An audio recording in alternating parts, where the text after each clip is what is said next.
어떻게 저렇게 남편이 운전기사인데 창피하지 않느냐고. 아무 문제 없다고. 우리 남편은 저 운전하는 걸 너무너무 좋아한다고. 그러니까 이 사람들은 자기가 교수고 남편이 운전기사라도 그 운전기사라는 것 자체가 하나도 안 창피한 거예요. 근데 우리나라 만약에 아내가 대학 교수인데 남편이 노란 학원차 운전하고 다니면은 창피할 것 같아요? 안 창피할 것 같아요? 우리 뭐라 그럴까? 당신 관도 그냥 내 얼굴로 그냥 살아. 아마 분명히 그럴 거예요. 우리나라는요, 머릿속에 직업에 귀천이 있는 나라예요. 근데 우리나라 사람들 머릿속에는 행복의 등식이 뭐냐면은 1등, 서울대, 판검사, 행정고시 봐갖고 사무관, 국회의원. 이게 행복의 공식이야. 그래서 막 청소를 한다든가 소방관을 한다든가 경찰관을 한다든가 그런 거 들떨어진 애들이 하는 거라고 생각을 하고 있는 거야. 그리고 실질적으로 월급도 어떻게? 아주 적고. 우리나라 국회의원들은 1년에 월급이 한 1억 한 3천만 원 정도 돼요. 1억 3. 그런데 뭐 보좌관 또 뭐 운전기사 뭐 다 하면 한 국회의원이 얼마를 쓰냐면 7억을 써요. 7억을 써요. 한 국회의원들이 어마어마하게 쓰는 거죠. 그런데 1000을 기준으로 하면 노르웨이 국회의원들은 일을 1000개를 하면은 우리나라 국회의원들은 그렇게 많은 돈을 벌고도 105개 정도밖에 안 하는 거예요. 돈은 돈대로 벌고 일은 하지 않는 거죠. 우리나라 애들 1살서부터 30살까지 안 행복해. 그럼 30살서부터 60살은 행복해요? 30살서부터 60살? 안 행복해. 왜 안 행복하냐면 이 30살서부터 60살에는 자기 인생이 없어. 왜냐면 1살서부터 30살 된 자식들 뒷바라지 않느냐고. 자기 인생이 없는 거야. 그러니까 자기를 위해서 학원을 다녀봤던 적이 없어. 30살서부터 60살들은 기타 학원을 다닌다든지 피아노 학원을 다닌다든지 꽃꽂이 학원을 다닌다든지 나처럼 필라테스 학원을 다닌다든지 자기를 위해서 이런 학원을 다녀본 적이 없어. 자기 인생이 없어. 오로지 자식 뒷바라지 않느냐고. 그래서 헬리콥터 맘이라고 그러잖아요. 자식 뒤 뺑글뺑글 따라다니는 거야. 초등학교 유치원 따라다녀, 초등학교 따라다녀, 중고등학교 따라다녀, 심지어는 대학까지 따라다닌다는 거예요. 그래갖고 커리큘럼 수업 과정 짜주군 엄마들 많아. 그리고 학점이 조금 나오면 교수한테 가서 따진다는 거. 우리 애 학점이 왜 요것밖에 안 주느냐고. 나중에 취직하려면 학점이 높아야 되는데.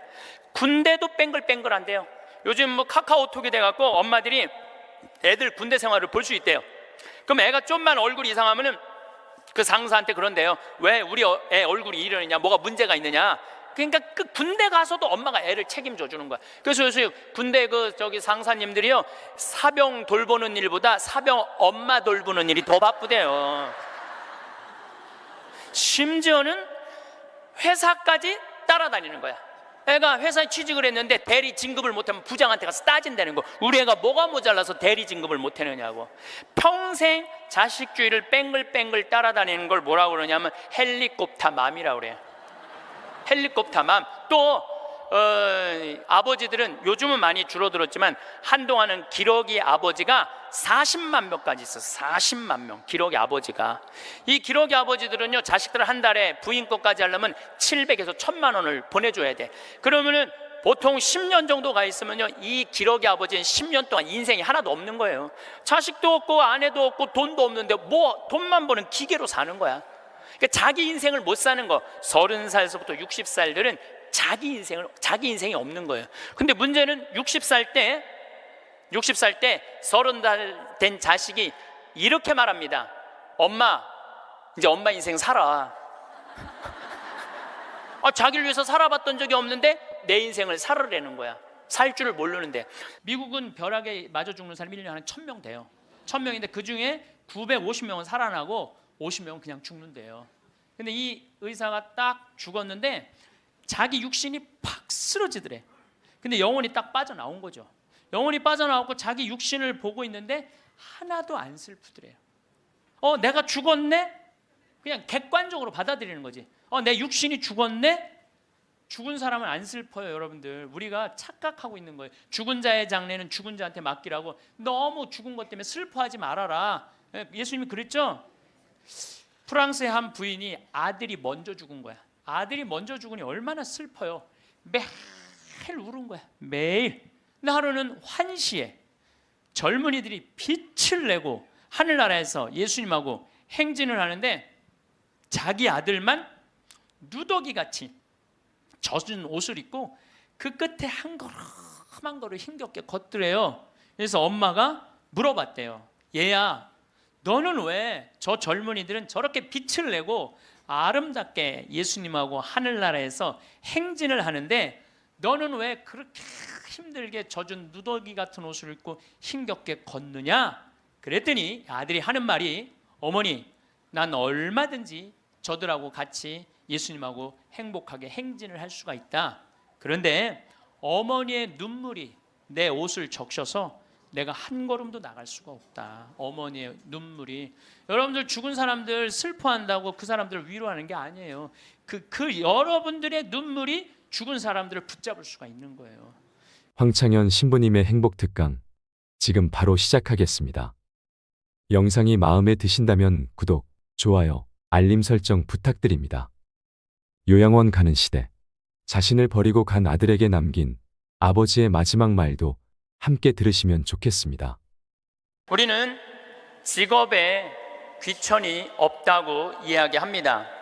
그런데 제가 소방관들의 삶을 조금 들여다보니까 직업에 귀천이 있더라고요. 우리 한국 사회에서는 이번 여름에 알래스카 강의를 갔었는데 마침 소방관 팀장, 거기는 캡틴이라고 부르는데 팀장 집에 머무르게 됐어요. 그래서 너무 궁금하잖아요. 특별한 직업을 가진 분이니까.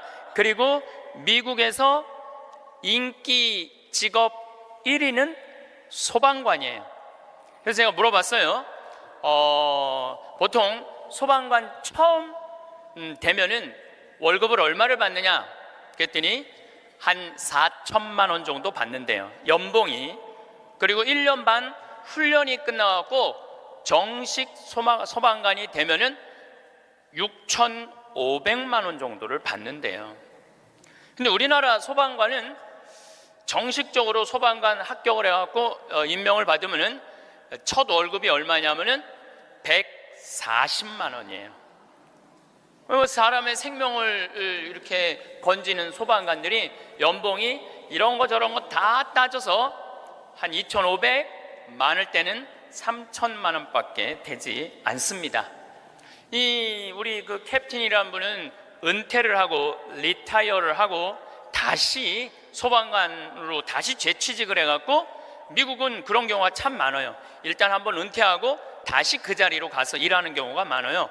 그래서 그러면은 당신은 연봉이 얼마가 되냐 그러니까 저는 좀 많죠 그러더라고요. 그래서 얼마가 되느냐 그랬더니 한 1억 5천만 원 정도 됩니다 그러더라고요. 그러니까 미국에 가보면은요, 소방관 월급이 팀장, 캡틴 정도 되면은 1억 5천만 원 정도 돼요. 그리고 뉴욕 경찰, 뉴욕에 강의 갔을 때 내가 그런 거 궁금해 하잖아요. 얼마나 받나.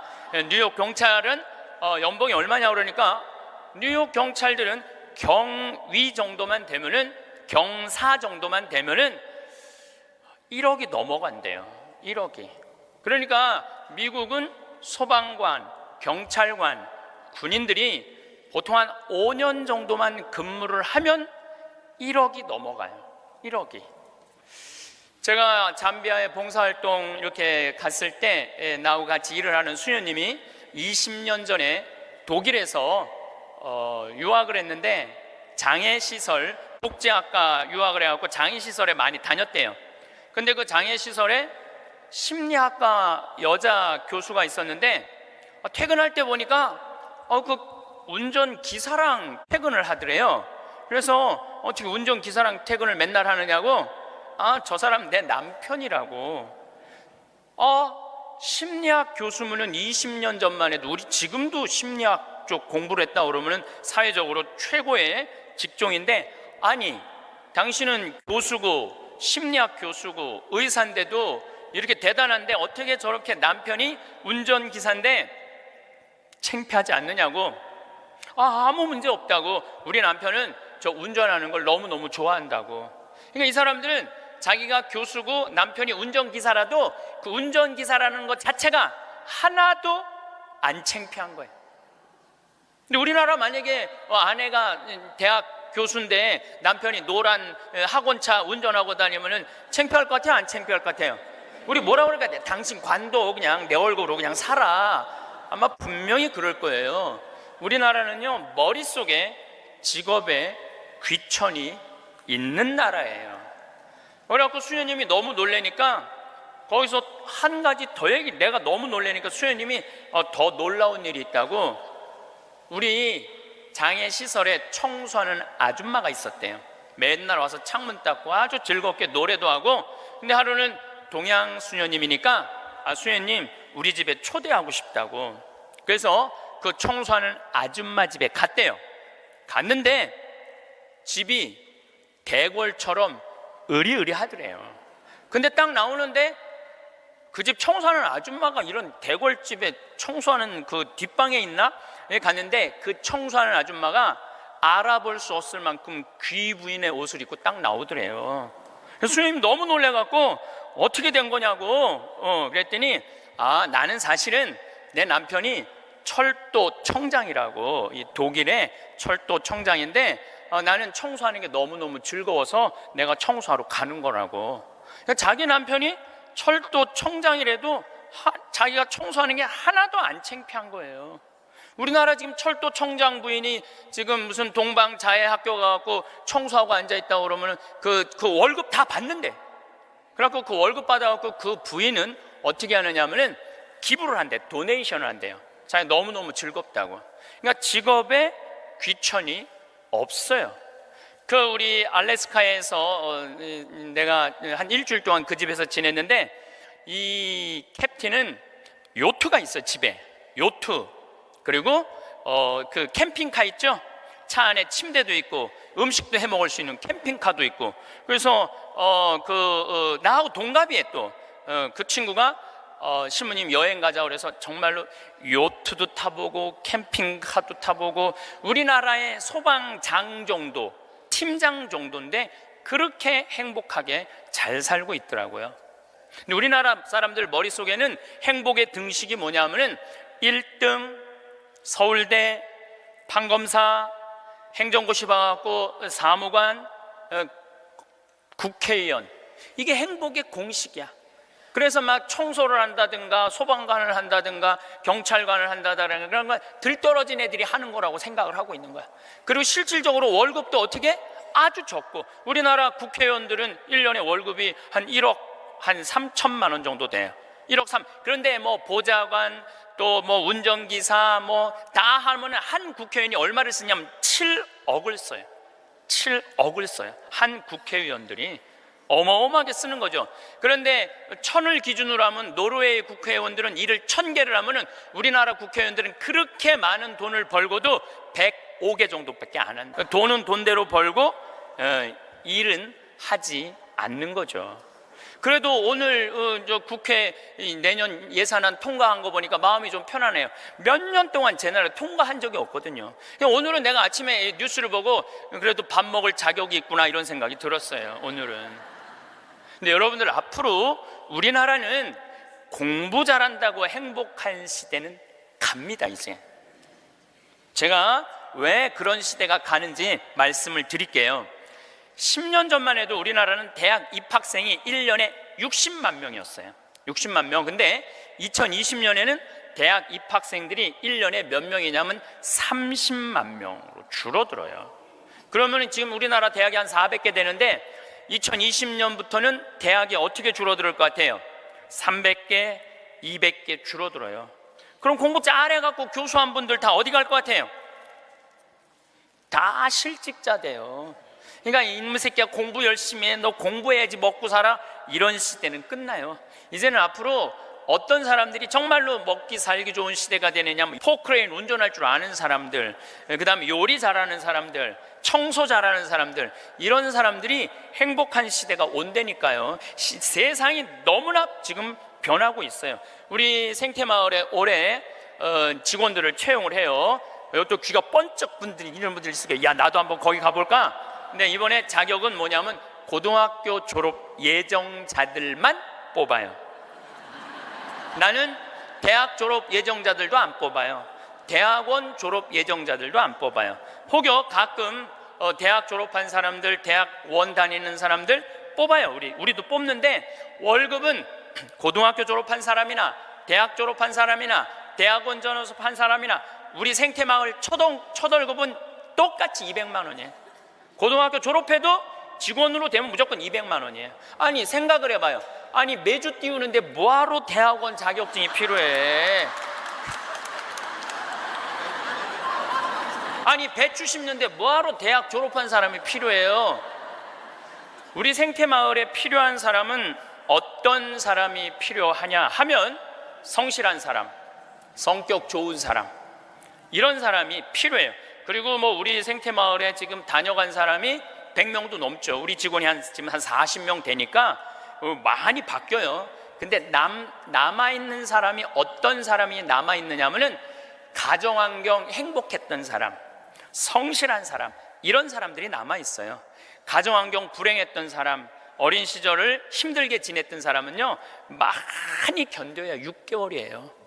그러니까 이제는 공부를 잘하는 사람이 성공하는 시대가 아니라, 공부를 잘하는 사람이 성공하는 시대가 아니라 행복한 사람이 성공하는 시대가 오는 거예요. 근데 우리나라 OECD 국가 어린이 행복지수 조사를 해봤는데 11살, 13살, 15살을 대상으로 행복지수를 점수를 내봤는데 노르웨이가 95점인데 우리나라 애들이 60점이에요.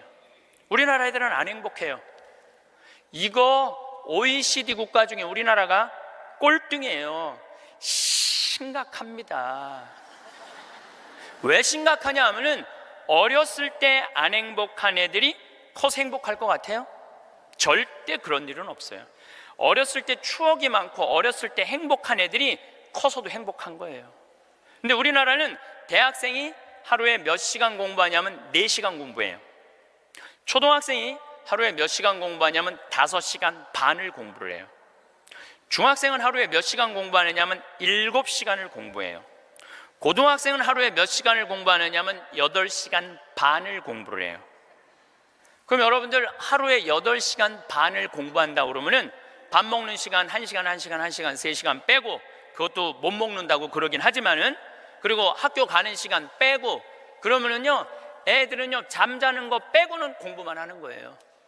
그러니까 얘네들은 엄마, 아빠, 형제들이랑 먹고 마시고 놀 시간이 없어요. 제가 지난 시간에도 말씀드렸지만은 이 세상에 가장 중요한 일은 뭐냐면은 먹고 마시고 노는 일이에요. 근데 우리나라 초등학교, 중고등학교 아이들은 엄마, 아빠랑 먹고 마시고 놀 일이 없어요. 그러니까 커서도 엄마, 아빠하고 추억이 하나도 없는 거예요. 행복했던 순간도 없고. 미국 애들은, 초등학교 애들이, 우리나라 애들은 5시간 반 공부하는데 미국 애들은 초등학교 애들이 하루에 몇 시간 공부하느냐면 2시간 반 공부해. 그러니까 이거는 공부하는 흉내만 내는 거야. 그 얘네들은 계속 먹고 마시고 노는 거예요. 계속. 제가 미국 강의를 가보면은요 얘네들이 하는 거는 정말로 먹고 마시고 노는 일이에요. 유럽, 북유럽 애들은 말할 것도 없고 학교 가서도 계속 놀아요. 우리처럼 학원 가갖고 영어, 수학 막 계속 뭐 글쓰기, 뭐 웅변 그런 거를 하는 게 아니라니까요. 그런데 놀랍게도 핀란드 고등학생은 하루에 4시간 공부하는데 우리나라 애들은 하루에 8시간 반을 공부를 해요. 그런데 수학 점수가 핀란드 애들은 544점이고 우리나라 애들은 542점이에요. 4시간 공부하는 애들하고 8시간 반 공부하는 애들하고 수학 시험을 보는데 누가 더 잘 보느냐면은 핀란드 애들이 훨씬 잘 본다는 거예요. 이게 무슨 얘기냐면 여러분들이 자녀들 학원 보내는 거 다 쓸데없는 데다 보내고 있는 거예요. 그 시간에 애들이 학원 가서 뭐 할 것 같아요? 휴대폰 갖고요 게임하고 친구들하고 노는 거예요. 그 시간에 애들 학원 가 있다고 여러분들이 그걸 교육이라고 생각하는 이 대한민국이 불행한 거죠. 그 시간에 엄마 아빠랑 맛있는 음식 만들어 먹고 손잡고 소풍 다니고 눈 바라보고 같이 놀았다면은 걔네들은 건강하게 살았을 거예요. 근데 엄마 아빠하고 그랬던 적이 하나도 없어. 여러분들, 사람이 커서요, 어렸을 때 가장 기억에 많이 남는 게 뭔지 아세요? 엄마가 맛있는 음식 해줬던 거. 이게 가장 기억에 많이 남는데요. 그리고 가장 행복했던 순간이 뭔지 아세요? 엄마가 맛있는 거 해준 거 너무 맛있게 먹은 거. 그게 가장 행복한 순간이래요. 근데 우리나라 대한민국의 청소년들은 엄마가 맛있는 거 해준 거 먹은 기억이 없어요. 학교 다니느냐고. 그러니까 애들이 행복하지 않은 거죠. 애들은 그냥 서울대학 가야 되니까 경쟁을 해야 돼. 서울대학 가야 돼. 놀 시간이 어딨어. 여러분들 토끼와 거북이 얘기 아세요? 이거 참 웃기지도 않는 얘기 여러분들이 알고 있는 거예요. 왜냐하면 토끼하고 거북이하고 시합을 했는데 어떻게 거북이가 이겨요? 말도 안 되잖아요. 말도 안 되는 얘기예요. 어떻게 거북이가 이겨요? 이렇게 발바닥도 땅바닥에 있고 이렇게 가는 거북이가 그냥 뛰어다니는 토끼를 어떻게 이겨요? 2000년 전 이솝우화 얘기예요. 그러니까 2000년 동안 사람들은 거북이가 빠른 줄 알고 있어, 사람들은. 근데 요즘 새로운 일이 벌어졌어요. 그 후손 토끼가 생각해 보니까 너무 자존심 상하는 거야. 아니 이 빠른 우리가 거북이한테 진다는 걸 모든 사람들이 알고 있다는 게 너무 웃기잖아요. 그래갖고 토끼가 거북이한테 도전장을 내요. 다시 시합하자. 2차전을 벌이자. 2차전을 벌이자. 그래갖고 거북이가 생각해 보니까 니네들은 이 토끼들은 막 뛰어야 되기 때문에 심장이 너무 빨리 뛰기 때문에 쉬어야 돼. 그래서 얘네들은 반드시 뭐가 필요하냐면 토끼 잠이 필요해요. 토끼 잠을 자야 돼, 얘네들은. 그러니까 거북이는 믿는 구석이 있어. 너 또 토끼 잠 잘 거니까 시합해도 우리가 분명히 이길 것이다. 그래도 거북이가 생각해 보니까 그래도 준비를 해야 될 것 같아. 그래서 거북이도 어떤 준비를 하냐면은 나도 토끼처럼 뒷다리를 똑바로 세우는 훈련을 이제 하기 시작한 거예요.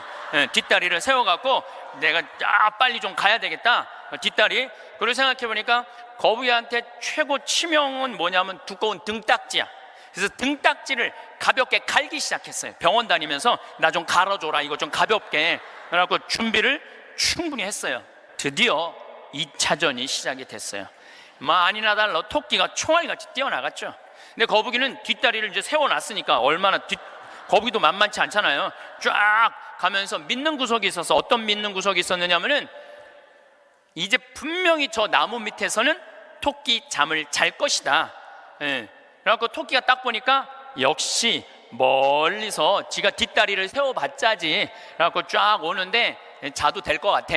딱 잠을 자면서 내가 1시간만 자야지, 2시간 잘 거, 1시간만 자야지. 그런데 이제 거북이는 지나갔어. 지나가면서 네가 그러면 그렇지, 네가 토끼가 토끼 잠을 자야지. 딱 어느 정도 중간까지 갔는데 토끼가 깨어난 거예요. 2시간 잘 거 1시간 훈련을 열심히 했으니까 1시간 만에 딱 깨어나갖고 거의 결승점 도달점에 총알같이 토끼가 지나간 거예요. 그리고 거북이가 가다 보니까 토끼가 지나간 거예요. 그래서 이제 토끼가 이 불명예를 씻었어요. 드디어 이제 모든 이 짐승계에는 드디어 토끼가 이겼댄다. 걔가 토끼잠을 줄여갖고 그 거북이를 이겼댄다. 근데 이제 누가 슬프기 시작했느냐면 거북이가 슬프기 시작했어요. 내가 지다니, 이건 있을 수 없는 일이다. 내가 2000년 동안 거북이의 그 성실성 하나로 거북이가 토끼를 이겼다고 모든 세상이 다 알고 있는데 내가 이게 지다니, 이건 있을 수 없는 일이다. 절치부심한 거북이가 다시 토끼한테 도전장을 냈어요. 한 번 더 붙자. 3세판이다. 3세판. 한 번 더 붙자. 토끼가 그래? 뭐 그러면은 귀양 내가 명예를 씻으려면 완전히 씻어야, 한 번 더 붙자.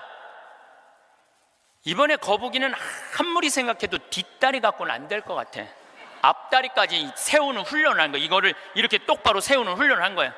그래갖고 정말 피나는 훈련을 해갖고 근육을 다 세웠어요. 그리고 생각해보니까 이 등딱지는 갈아서 될 게 아닌 것 같아. 현대 세계가 왔으니까 저기 우주 비행선에 쓰는 아주 가벼운 합금판 뚜껑이 있다는 얘기를 듣고 그걸 가갖고 갈았어요. 이 뚜껑을 너무너무 가볍게. 토끼 못지않게 이제 이 속력이 났어요. 근데 거북이가 아무리 생각해도 그거 갖고 안 될 것 같아. 그래서 마지막 한 수를 가지고 있었어요. 분명히 토끼가 저 나무 밑에서 잘 거니까 저 나무 밑에 수면제를, 이 분말가루를 설치를 해둬갖고 리모컨으로 터트리면은 완전히 내가 보낼 수 있다. 비장의 카드까지 준비해놓고 이제 도전장을 내민 거죠. 토끼는 아무리 생각해도 이번에 지면은 이게 다시는 회복할 수 없을 것 같아요. 그래갖고 토끼는 어떤 훈련을 했느냐 하면은, 어떤 훈련을 했냐면 토끼잠을 안 자고 목표 지점까지 가는 훈련을 했어요. 토끼잠을 안 자고. 그래갖고 드디어 3차전이 벌어졌어요.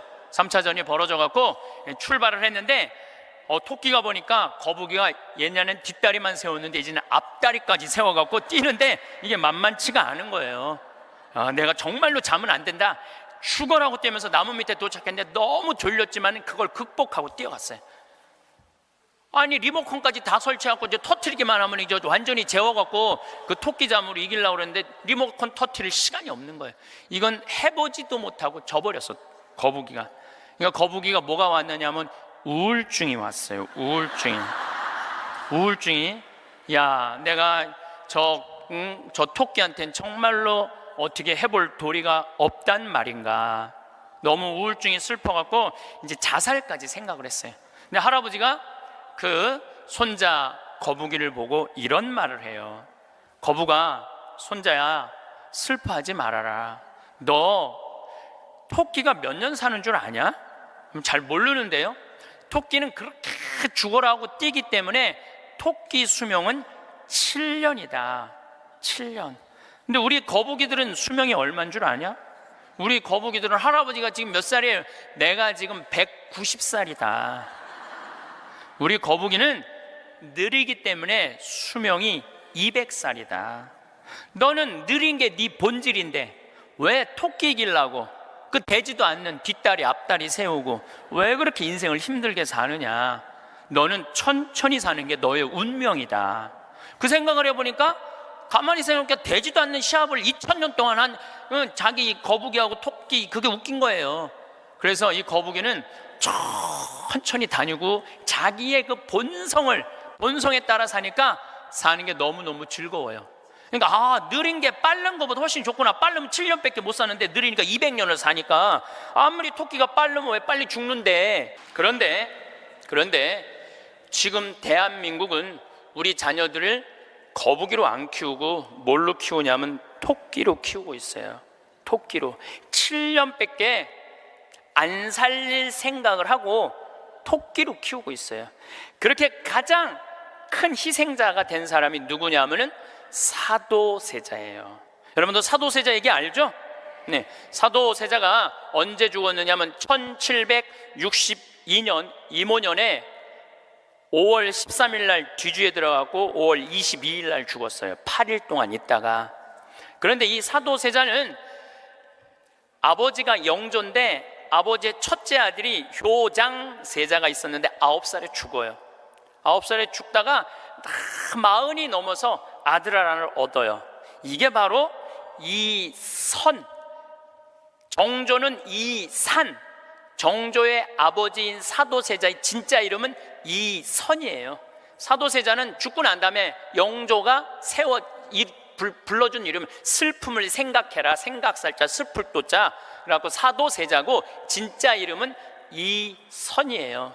그러니까 40이 넘어서 아들을 하나 얻었으니까 효장세자가 죽고 난 다음에 너무너무 슬펐는데 이 영조는 이 아들이 너무너무 귀했던 거야. 그래갖고 2살에 사도세자 책봉을 해요.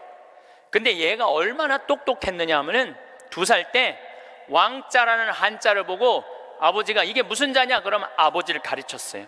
이게 아버지 자다. 왕자를 보고 세자짜리를 보고 이거는 무슨 자냐, 이건 나다. 2살짜리가 5살 때 효경을 줄줄줄줄 외워요.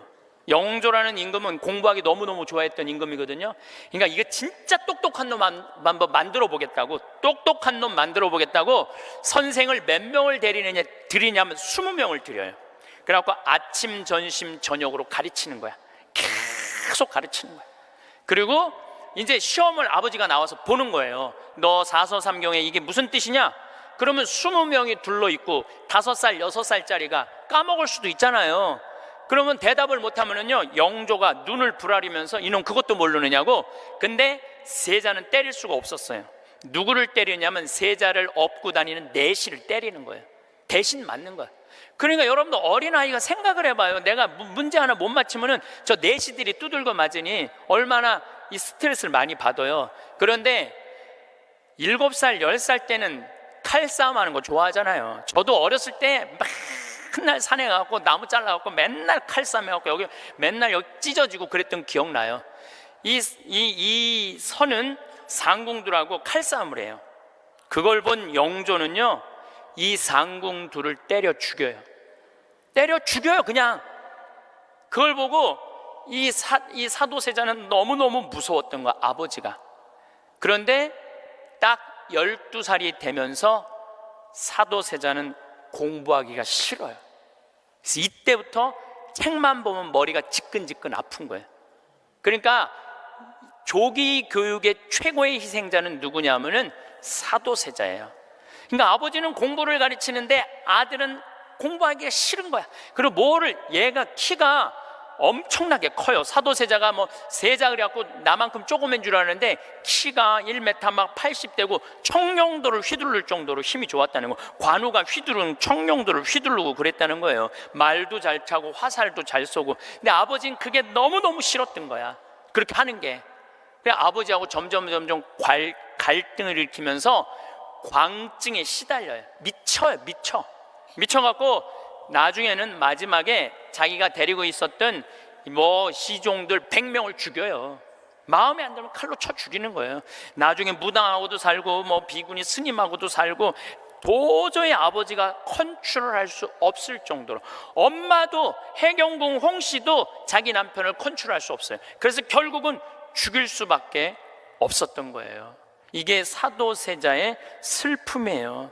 이게 조기교육의 희생자예요. 조기교육의 희생자. 그런데 이 사도세자도 내가 보기엔 딱 7년 만에 돌은 거야. 토끼처럼 7년 만에 돌은 거예요. 근데 여러분들도 초등학교 1학년 때부터 애들 어떻게 해요? 영조가 20명 선생 된 거나 여러분들이 학원 애들 10개, 12개 보내는 거나 다를 바 하나도 없어요. 애들 미치게 만드는 거예요. 그러면은 언제까지가 애들이 엄마가 시키는 대로 따라하느냐면 중학교 1학년 때까지는 딱 시켜요. 해요. 근데 딱 그 7년이 지나고 나면 애들 눈빛이 쫙 꺾어지기 시작해요. 네. 중학교 2학년만 되면은 눈빛이 싹 돌아가기 시작해요. 돌아가기 시작하면 그때부터 애들은 미치는 거예요. 근데 여러분들 이게 웃을 일이 아니에요. 그 미치는 애들이요, 한둘이 아니에요. 참 많아요. 그럼 이때부터는 엄마도 컨트롤이 안 되는 거예요. 아버지도 컨트롤이 안 되는 거예요. 그리고 얘는 행복했던 순간이 하나도 없었던 거야. 행복했던 순간이 없기 때문에 이때부터는 엄마한테 소리 지르고 물건 던지고, 심지어는 엄마를 때리는 아이들도 참 많습니다. 이 엄마들은 어디 가서 얘기도 못해요. 중학교 2학년 3학년 되는 애한테 맞는다, 자식이 무서워서 벌벌 떠는 부모들이 참 많습니다. 그럼 얘가 미치게 만드는 장본인이 누구예요? 엄마들이에요. 엄마들이 얘를 미치게 만드는 거예요. 미쳐갖고 이제 애가 이렇게 뛰고 저렇게 뛰면 나한테 데리고 와요.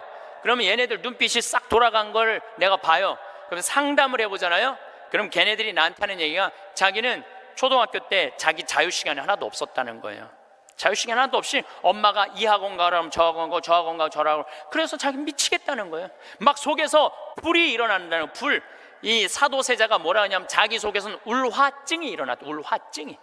만약에 영조가 사도세자가 그렇게 무기신식이라는 무에서도 편해요. 사도세자가 그만큼 똑똑한 사람이었고, 만약에 영조가 이 아들을 정말로 청룡도도 마음대로 하게 하고 창, 활, 말 다 잘 탔거든요. 그렇게 키웠다면 우리나라는 광개토왕 대왕만큼 훌륭한 군주, 강력한 군주를 18세기에 모실 수 있었을 거야. 사도세자가 죽고 난 다음에 정조가 임금이 됐잖아요. 권력 기반이 취약했어요. 그 다음에 정조가 1800년에 죽고 순조, 헌종, 철종, 고종 다 7살, 10살, 18살, 17살짜리들이 왕 되면서 조선은 끝난 거예요. 여러분들도 지금 가만히 생각해 봐요. 지금 내가 하나 둘 가지고 있는 애 공부 그렇게 시켜갖고 미쳤어. 그렇게 미쳤어? 그러면요 그 집안은요 나중으로도 희망이 없는 집안이에요. 그리고 참 고치기 힘든 병이 뭔지 아세요? 정신병이에요.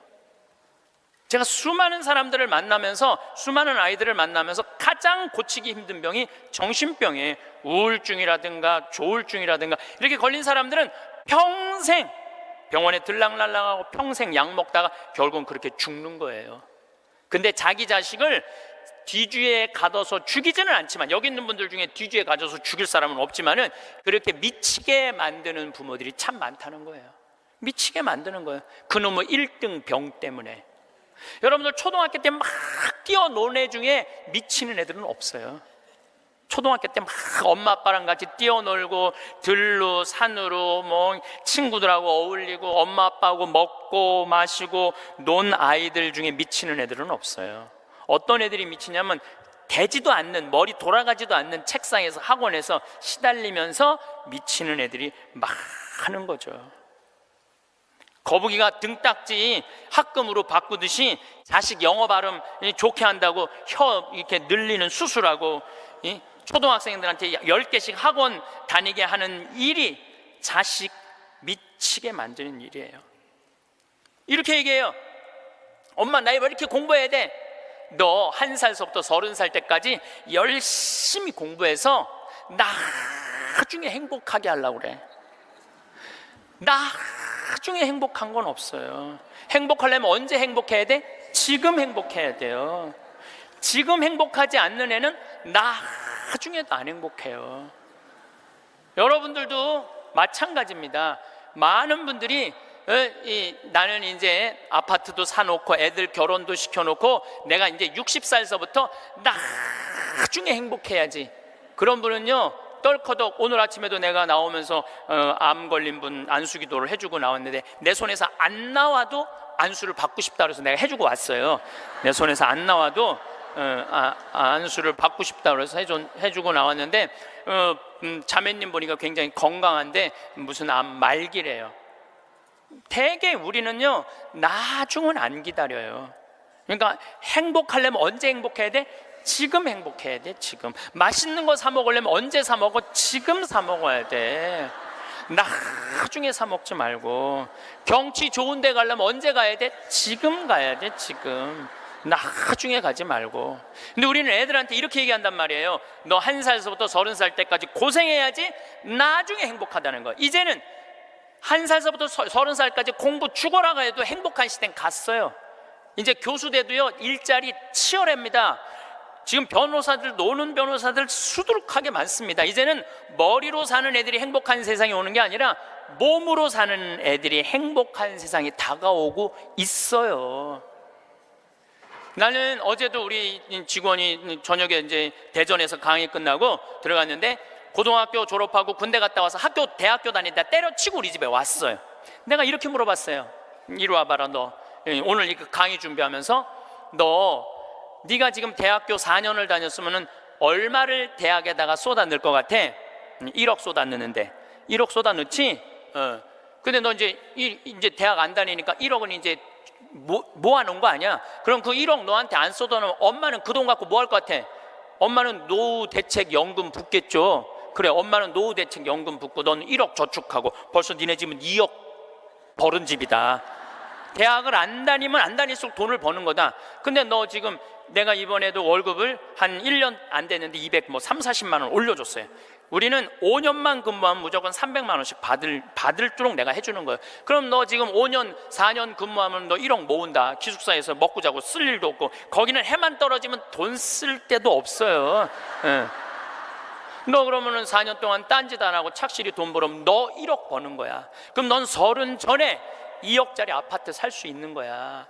남 뭐 대학 나온, 우리나라 지금 대학 나온 45만 명 졸업하는데 제대로 된 직장에 취직하는 숫자가 몇 명이에요? 5만 명밖에 안 돼요. 40만 명은 2년, 3년 빈둥빈둥거리고, 심지어는 엄마 아버지가 애들 때문에 경비에 나가갖고 그거 해갖고 애들 생활비 대주고 뒷돈 대주고 그러고 있는 거예요. 그러니까 지금 여러분들, 지금 대한민국에서 없애버려야 되는 건 내가 보기엔 대학이야. 대학만 없어지면 전부 일의 소중한 가치를 배우고 다 행복하게 살 수 있어. 아니, 대학 졸업하고 딱딱딱 취직하면은 내가 왜 대학을 귀하게 여기지 않아요? 대학 졸업하는 애 거의 반 이상은 빈둥빈둥 놀고 있는데. 그러니까 우리나라 할머니 60, 70 된 분, 머리 나쁜 몸으로 살 놈한테 돈 쏟아 넣느냐고. 세계 빈곤율, 노인 빈곤율이 우리나라가 1위예요. 1위. 돈이 없어요. 다른 나라 사람들은 나이를 먹으면 얼마나 럭셔리하게 사는데요. 놀지도 못하고 죽어라 30살까지 나중에 행복하려고 공부했는데 취직 안 되면 그 허탈감, 좌절, 이거는요, 어른들은 상상할 수 없을 만큼 힘든 거예요. 상상할 수 없을 만큼. 한 3달 전에 아주 이쁘장한 여자아이가 절 찾아왔어요. 공부도 굉장히 잘하는 아이예요.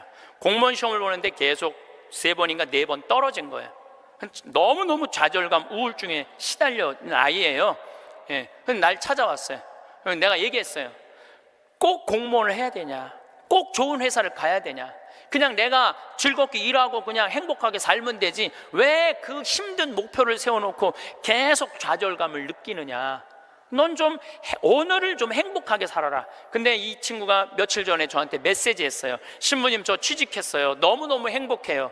눈높이를 조금만 낮추면 우리는 지금 행복할 수 있는데 항상 나중에 행복하려고 눈높이를 너무 높여갖고 그것도 못하고 이것도 못하고 저것도 못하는 거예요. 그러니까 우리나라 애들 1살서부터 30살까지 안 행복해. 그럼 30살서부터 60살은 행복해요? 30살서부터 60살? 안 행복해. 왜 안 행복하냐면 이 30살서부터 60살들은 자기 인생이 없어. 왜냐면 1살서부터 30살 된 자식들 뒷바라지 않으냐고 자기 인생이 없는 거야. 그러니까 자기를 위해서 학원을 다녀봤던 적이 없어. 30살서부터 60살들은 기타 학원을 다닌다든지 피아노 학원을 다닌다든지 꽃꽂이 학원을 다닌다든지 나처럼 필라테스 학원을 다닌다든지 자기를 위해서 이런 학원을 다녀본 적이 없어. 자기 인생이 없어. 오로지 자식 뒷바라지 않으냐고. 그래서 헬리콥터 맘이라고 그러잖아요. 자식 뒤 뺑글뺑글 따라다니는 거야. 초등학교 유치원 따라다녀, 초등학교 따라다녀, 중고등학교 따라다녀, 심지어는 대학까지 따라다닌다는 거예요. 그래갖고 저기 커리큘럼 수업 과정 짜주군 엄마들 많아. 그리고 학점이 조금 나오면 교수한테 가서 따진다는 거. 우리 애 학점이 왜 요것밖에 안 주느냐고. 나중에 취직하려면 학점이 높아야 되는데. 군대도 뺑글뺑글한데요. 요즘 카카오톡이 돼갖고 엄마들이 애들 군대 생활을 볼 수 있대요. 그럼 애가 좀만 얼굴이 이상하면은 그 상사한테 그런대요. 왜 우리 애 얼굴이 이러느냐, 뭐가 문제가 있느냐. 그러니까 그 군대 가서도 엄마가 애를 책임져 주는 거야. 그래서 요새 군대 상사님들이요, 사병 돌보는 일보다 사병 엄마 돌보는 일이 더 바쁘대요. 심지어는 회사까지 따라다니는 거야. 애가 회사에 취직을 했는데 대리 진급을 못하면 부장한테 가서 따진다는 거. 우리 애가 뭐가 모자라서 대리 진급을 못하느냐고. 평생 자식주의를 뺑글뺑글 따라다니는 걸 뭐라고 그러냐면 헬리콥터 맘이라고 그래요. 헬리콥터 맘. 또 아버지들은 요즘은 많이 줄어들었지만 한동안은 기러기 아버지가 40만 명까지 있었어요. 40만 명 기러기 아버지가. 이 기러기 아버지들은요, 자식들을 한 달에 부인 것까지 하려면 700에서 1000만 원을 보내줘야 돼. 그러면은 보통 10년 정도 가 있으면요, 이 기러기 아버지는 10년 동안 인생이 하나도 없는 거예요. 자식도 없고 아내도 없고 돈도 없는데 뭐 돈만 버는 기계로 사는 거야. 그러니까 자기 인생을 못 사는 거. 30살서부터 60살들은 자기 인생이 없는 거예요. 근데 문제는 60살 때 60살 때 30살 된 자식이 이렇게 말합니다. 엄마, 이제 엄마 인생 살아. 자기를 위해서 살아봤던 적이 없는데 내 인생을 살으라는 거야. 살 줄을 모르는데. 30살에서부터 60살은 뭐 해야 되는 나이냐면요, 자아실현해야 되는 나이야. 자아실현. 자아실현이라는 게 뭐예요? 자기의 능력을 쓰는. 오늘 물이 없는데 여기 물을 하나 갖다 놓으면 내가 이 물을 안 먹었으면 이 물은 자아실현하는 물이에요? 자아실현 안 하는 물이에요? 자아실현 안 하는 물이에요. 내가 먹어줘야지 자아실현이 되는 물이에요. 자아실현이 되는 물이에요. 여러분들이 샴푸를 하나 샀어. 그럼 샴푸를 사면은 그 샴푸를 한 방울까지 다 쓰면은 여러분들 기분 좋아요, 안 좋아요? 그 샴푸는 나한테 와서 자기 능력을 다 썼어요, 안 썼어요? 그럼 자아실현 한 거야, 안 하는 거예요? 자아실현 한 거죠. 내가 요즘 목욕 가방에 샴푸 하나 다니는데 요만큼 남았어. 그 짜서 쓸 때마다 기분이 너무 좋아요. 너 이제 자아실현 다 돼가는구나. 이제 자기 능력 다 썼으니까. 우리 사제관에 개가 한 마리 있어요. 문수라는 개가 있는데 얘가요, 딱 사제관에 도착하면은요 총알같이 튀어나와요, 자기 집에서. 그리고 요만한 개가 내 가슴까지 뛰어 올라와요. 그리고 놀라운 거는요, 얘가 사제관에 신부들이 오면 안 물고 안 짖어요. 근데 여자들만 오면은 잡아 먹을 듯이 짖어요, 진짜로. 그리고 막 엉덩이고 허벅지고 다 깨물어요.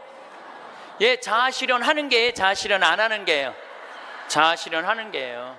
근데 우리나라 30살에서부터 60살 된 많은 분들은 자기 능력을 안 써요. 자기 능력을 안 쓰고 자식만을 위해서 살아요. 근데 60살에서부터 엄마 인생을 살려고 그러면은 자기 능력이 뭔지를 모르는데, 그러니까 사는 게 재미가 하나도 없는 거야. 사는 게. 인생은요, 재미있어야 돼. 의미가 있어야 돼. 이 두 가지가 같이 가야 돼. 재미와 의미가 같이 가야 돼. 그런데 내가 기타를 잘 쳤다면 기타 치러 온 세상 돌아다니고, 꽃꽂이 했다면 온 성당에 꽃꽂이 하러 다니고, 뭐 춤췄다면 춤추러 다니고 이럴 텐데 나를 위해서 한 게 하나도 없는 거야.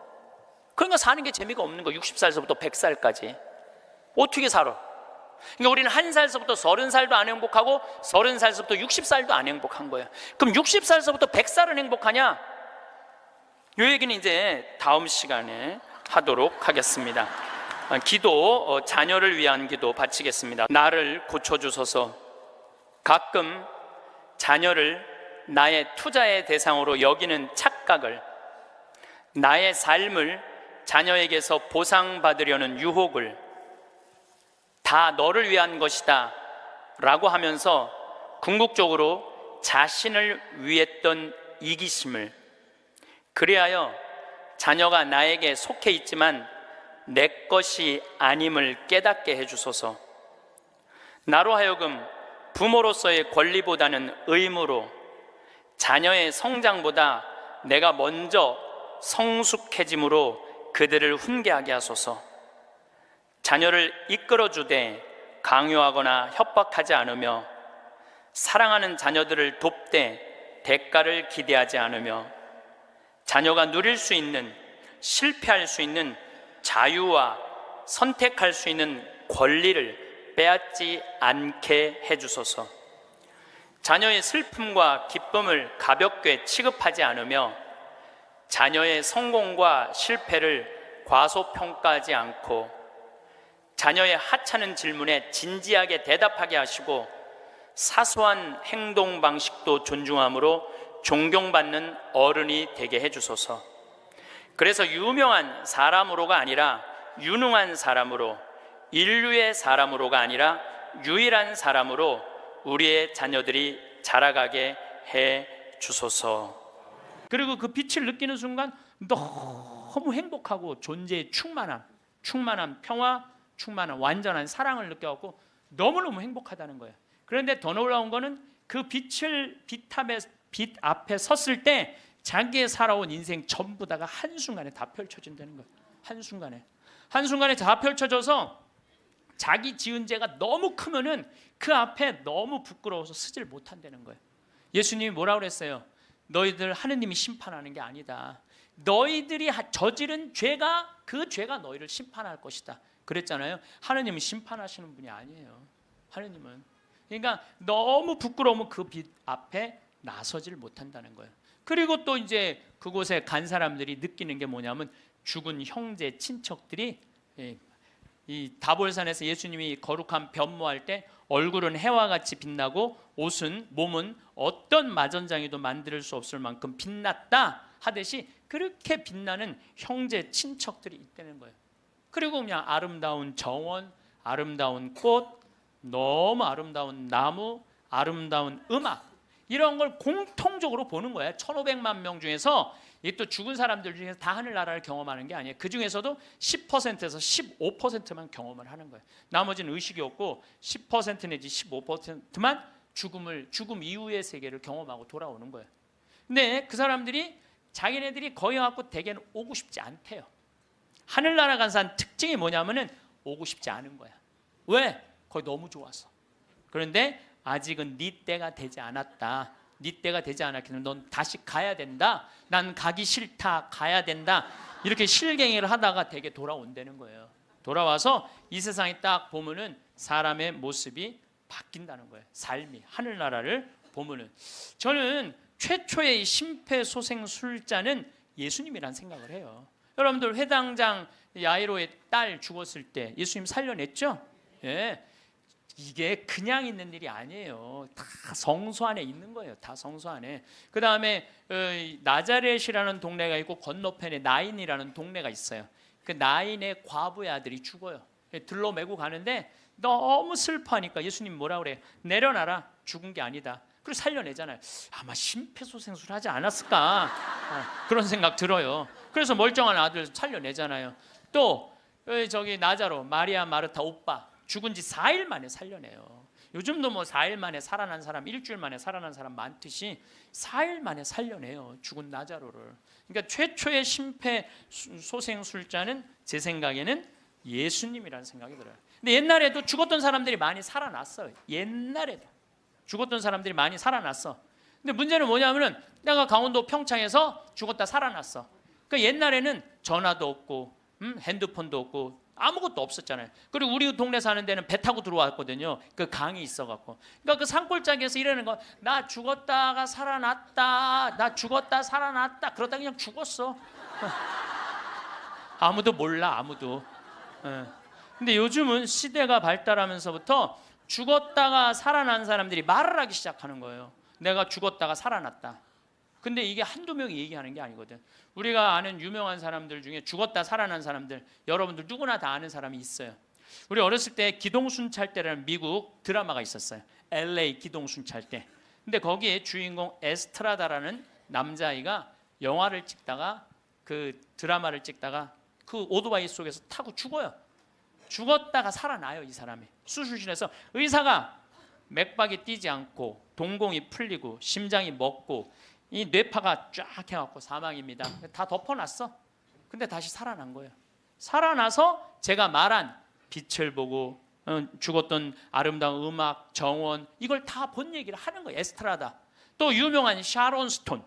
샤론 스톤도 죽었다 살아나고 엘리자베스 테일러도 죽었다 살아나고 한두 명 얘기하는 게 아니에요. 수많은 사람들이 얘기를 하고 더욱이 제일 미치는 게 심장 전문의들이에요.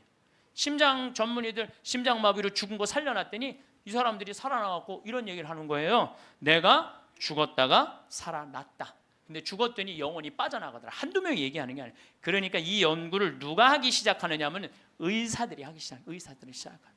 최근에 연구 결과는 뭐 2주 전에 영국 사우스 햄프턴 대학의 샘 파니아 박사팀이 4년 동안 죽은 사람 2,060명, 죽었다 살아 돌아온 사람들 2,060명을 대상으로 연구를 했어요. 그랬더니 그 사람들이 되게 죽었다가 살아 돌아온 사람들 이런 얘기를 하는 거예요. 완전히 교통사고 나갖고 실려서 병원에 갔어. 그래갖고 완전히 계속 눈 감고 이제 계속 심장 이걸 했어. 그러고 살려냈어. 근데 살아난 사람이 한다는 소리가 나는 여기 들어와갖고 이 응급실에 들어와갖고 내 영혼이 빠져나갔다. 그래서 당신 나 지금 막 이걸 하는데 내가 뒤에 가서 보니까 당신 목에 점 있는 거 내가 봤다. 이 사람은 한 번도 이 의사를 본 적이 없는데 미치는 거죠. 옆에 간호사가 하는 얘기, 병원에 무슨 수술 도구 옆에 있는 얘기, 이 사람들 한 번도 본 적이 없는 사람인데 이 연구를 해보니까 이런 일들이 벌어지는 거예요. 그리고 대개 죽은 사람들은 5분 동안은 영원히 그 근처에 머물러 있다는 거예요. 5분 동안.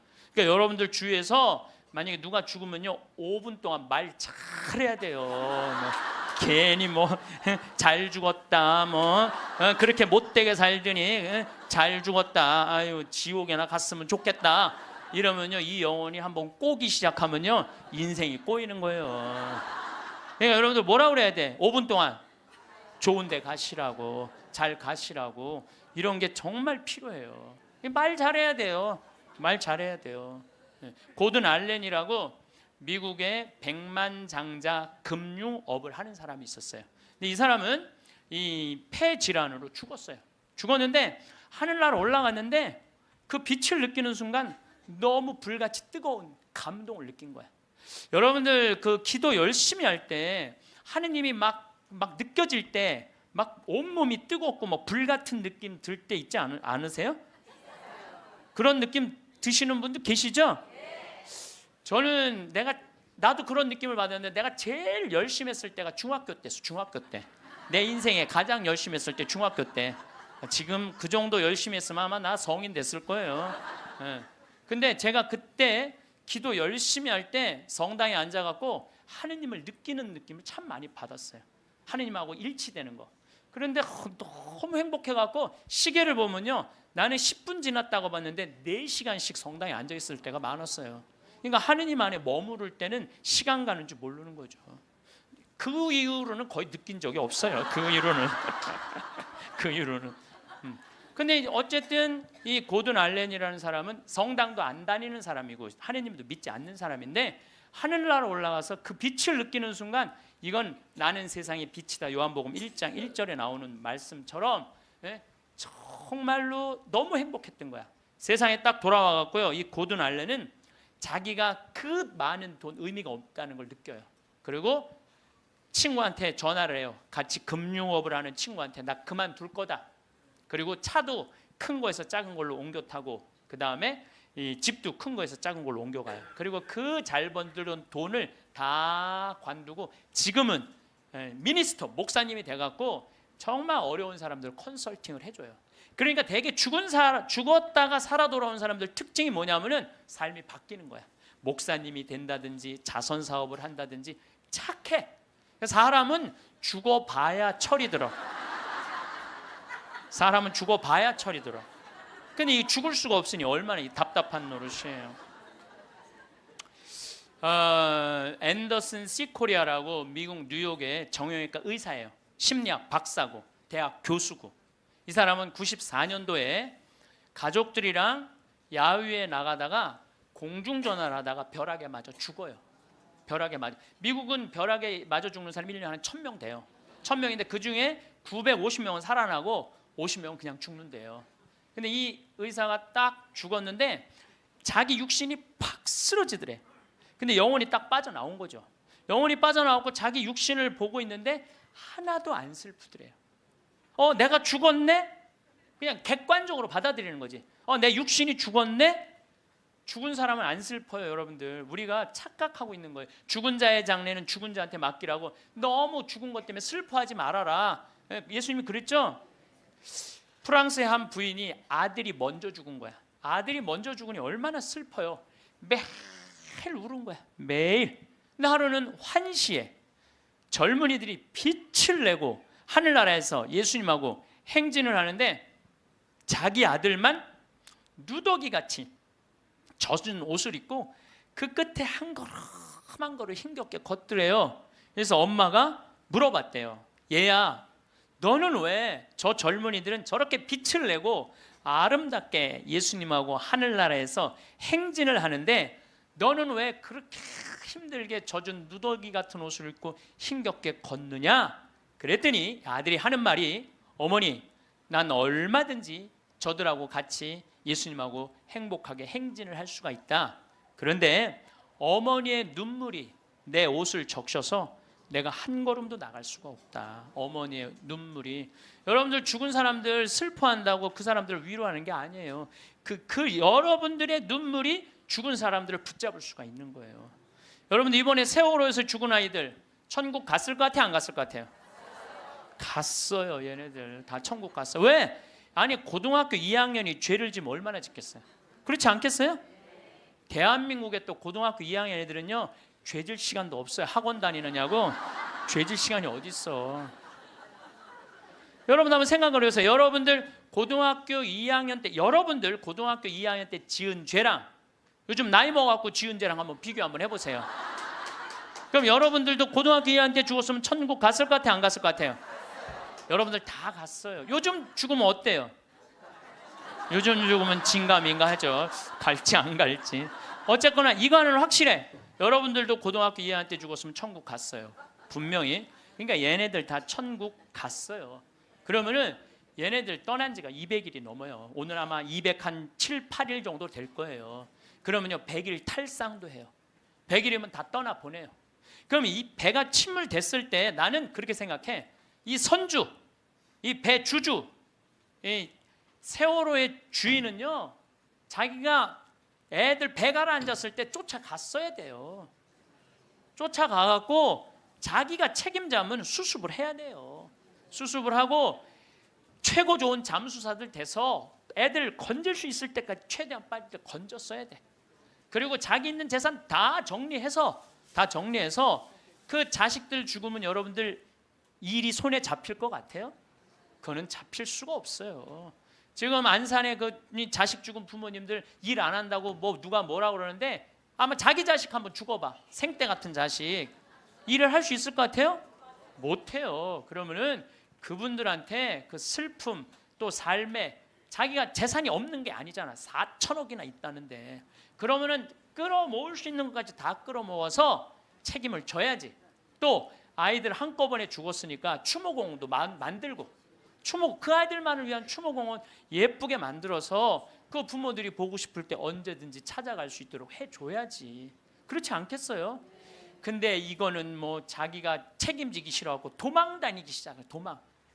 이게 말이 되는 소리야. 자기 사진 전시실 늘피려고 배 개조해갖고 배 빠진 건데 그걸 책임 안 지겠다고 이리 도망 다니고 저리 도망 다니고 그냥 막 또 도망 다녔고 못 찾을 때 또 국민들이 이거 죽은 거 아니냐 그랬더니 또 죽었더니 또 안 죽었다고 또 그러고 이건 죽은 것도 아니고 산 것도 아니고 책임진 것도 아니고 안 진 것도 아니고 이게 도대체 뭐 하는 거냐 이게요. 참.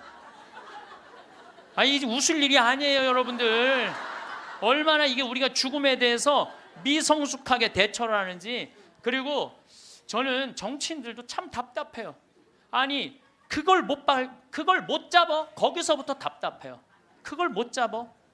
네? 안 잡는 거예요. 난 또 몰랐네.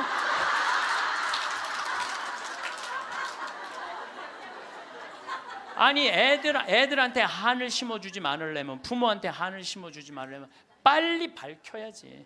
책임질 사람 다 책임지고 200일이 지나서 겨우 협상법 타결했다고 그러고 100일이면 탈상을 한다는데 참 너무너무 저는 가슴이 너무 아파요. 내 동창 신부가 안산으로 발령을 받아갔어요. 근데 이번에 발령을 받아갔는데 그 본당에 가봤더니 그 식복사 자매님이 최초로 신고한 아이 엄마래. 식복사 자매님이. 근데 그분은 지역장도 하고 남편은 재분과장도 하고 성당 활동 열심히 했던 집이에요. 근데 그 자매가 아들이 죽고 난 다음에 사제관 식복사를 시작을 했대요. 너무너무 열심히 살더래요. 그래서 본당신부 내 동창신부가 물어봤대요. 자매님은 왜 남들은 저렇게 슬프게 저렇게 있는데 여기서 이렇게 기쁘게 사제관 일을 하느냐고. 그랬더니 이 자매님이 기가 막힌 말을 하더래요. 나는 내 반쪽이 하늘나라에 있기 때문에 그 반쪽을 위해서 기쁘게 살아야 된다고. 왜냐하면 나는 지금 이 세월호에서 304명이 세상을 떠났어요. 우리 학생들이 249명, 어른들이 55명이 세상을 떠났어요. 나는 이 단원고등학교 얘네들 지금 천국 접수했다고 믿어요. 천국 얘네들이 접수했어. 천국을 지금 아마 얘네들이 싹 천국 접수했을 거야 분명히. 그러면은요 우리가 이 아이들 하늘나라 혹시 못 갔다면 우리 열심히 기도해서 하늘나라 갈 수 있도록 기도해 줘야 돼요. 그리고 산 사람들은 그 아이들을 위해서 기쁘게 살고 반성할 거 반성하고. 근데 우리는 이것도 아니고 저것도 아닌 거예요. 그리고 부모님들 이 안산에서 하느님한테 맡겨야 돼요. 하느님의 자비에 아이들을 맡겨야 돼요.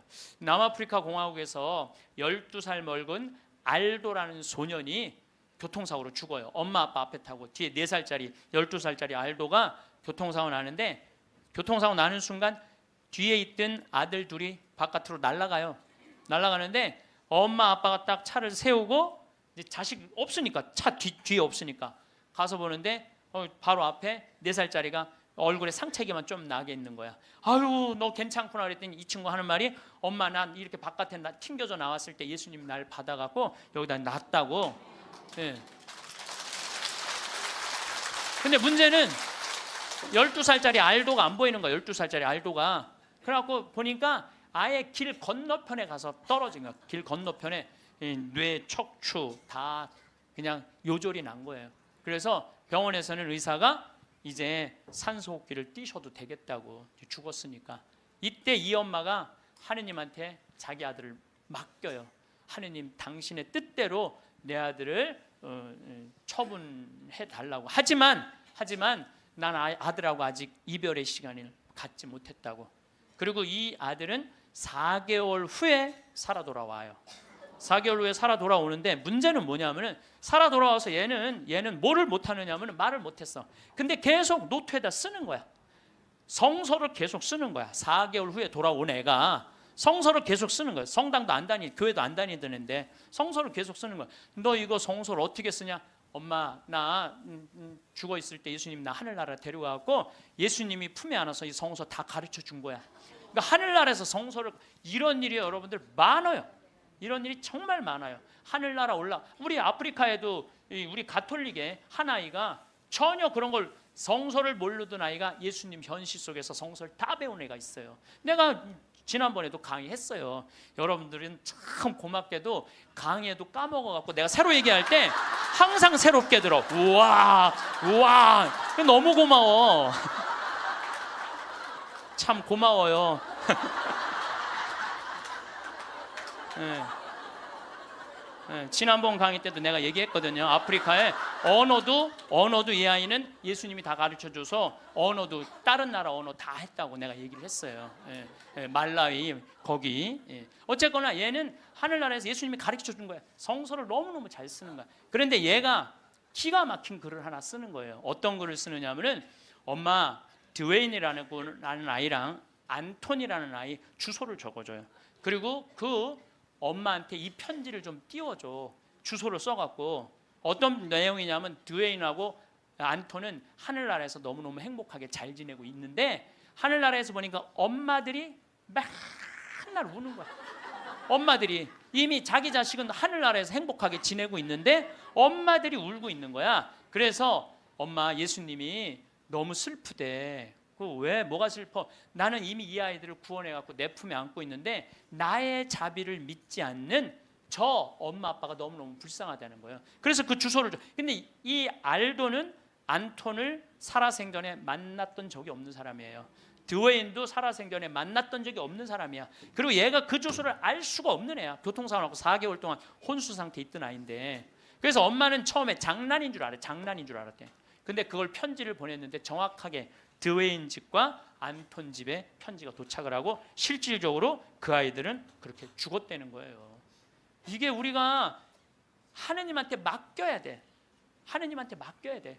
얘네들 외롭지 않아요. 나는 이번에 세월호에서 4월 16일 날 세상 떠난 이 아이들 이미 천국에 단체 입장했다고 생각을 해요. 그래서 여러분들 얘네들 위해서 기도 열심히 해주시고 천국 갔다고 믿어야 돼. 죽는 걸로 그러니까 죽은 사람들은 슬프지 않다니까요. 여러분들 우리들이 죽는 걸로 끝나는 게 아니에요. 죽는 걸로 끝나는 게, 더욱이 우리 그리스도인들한테는 죽음이 죽음이에요.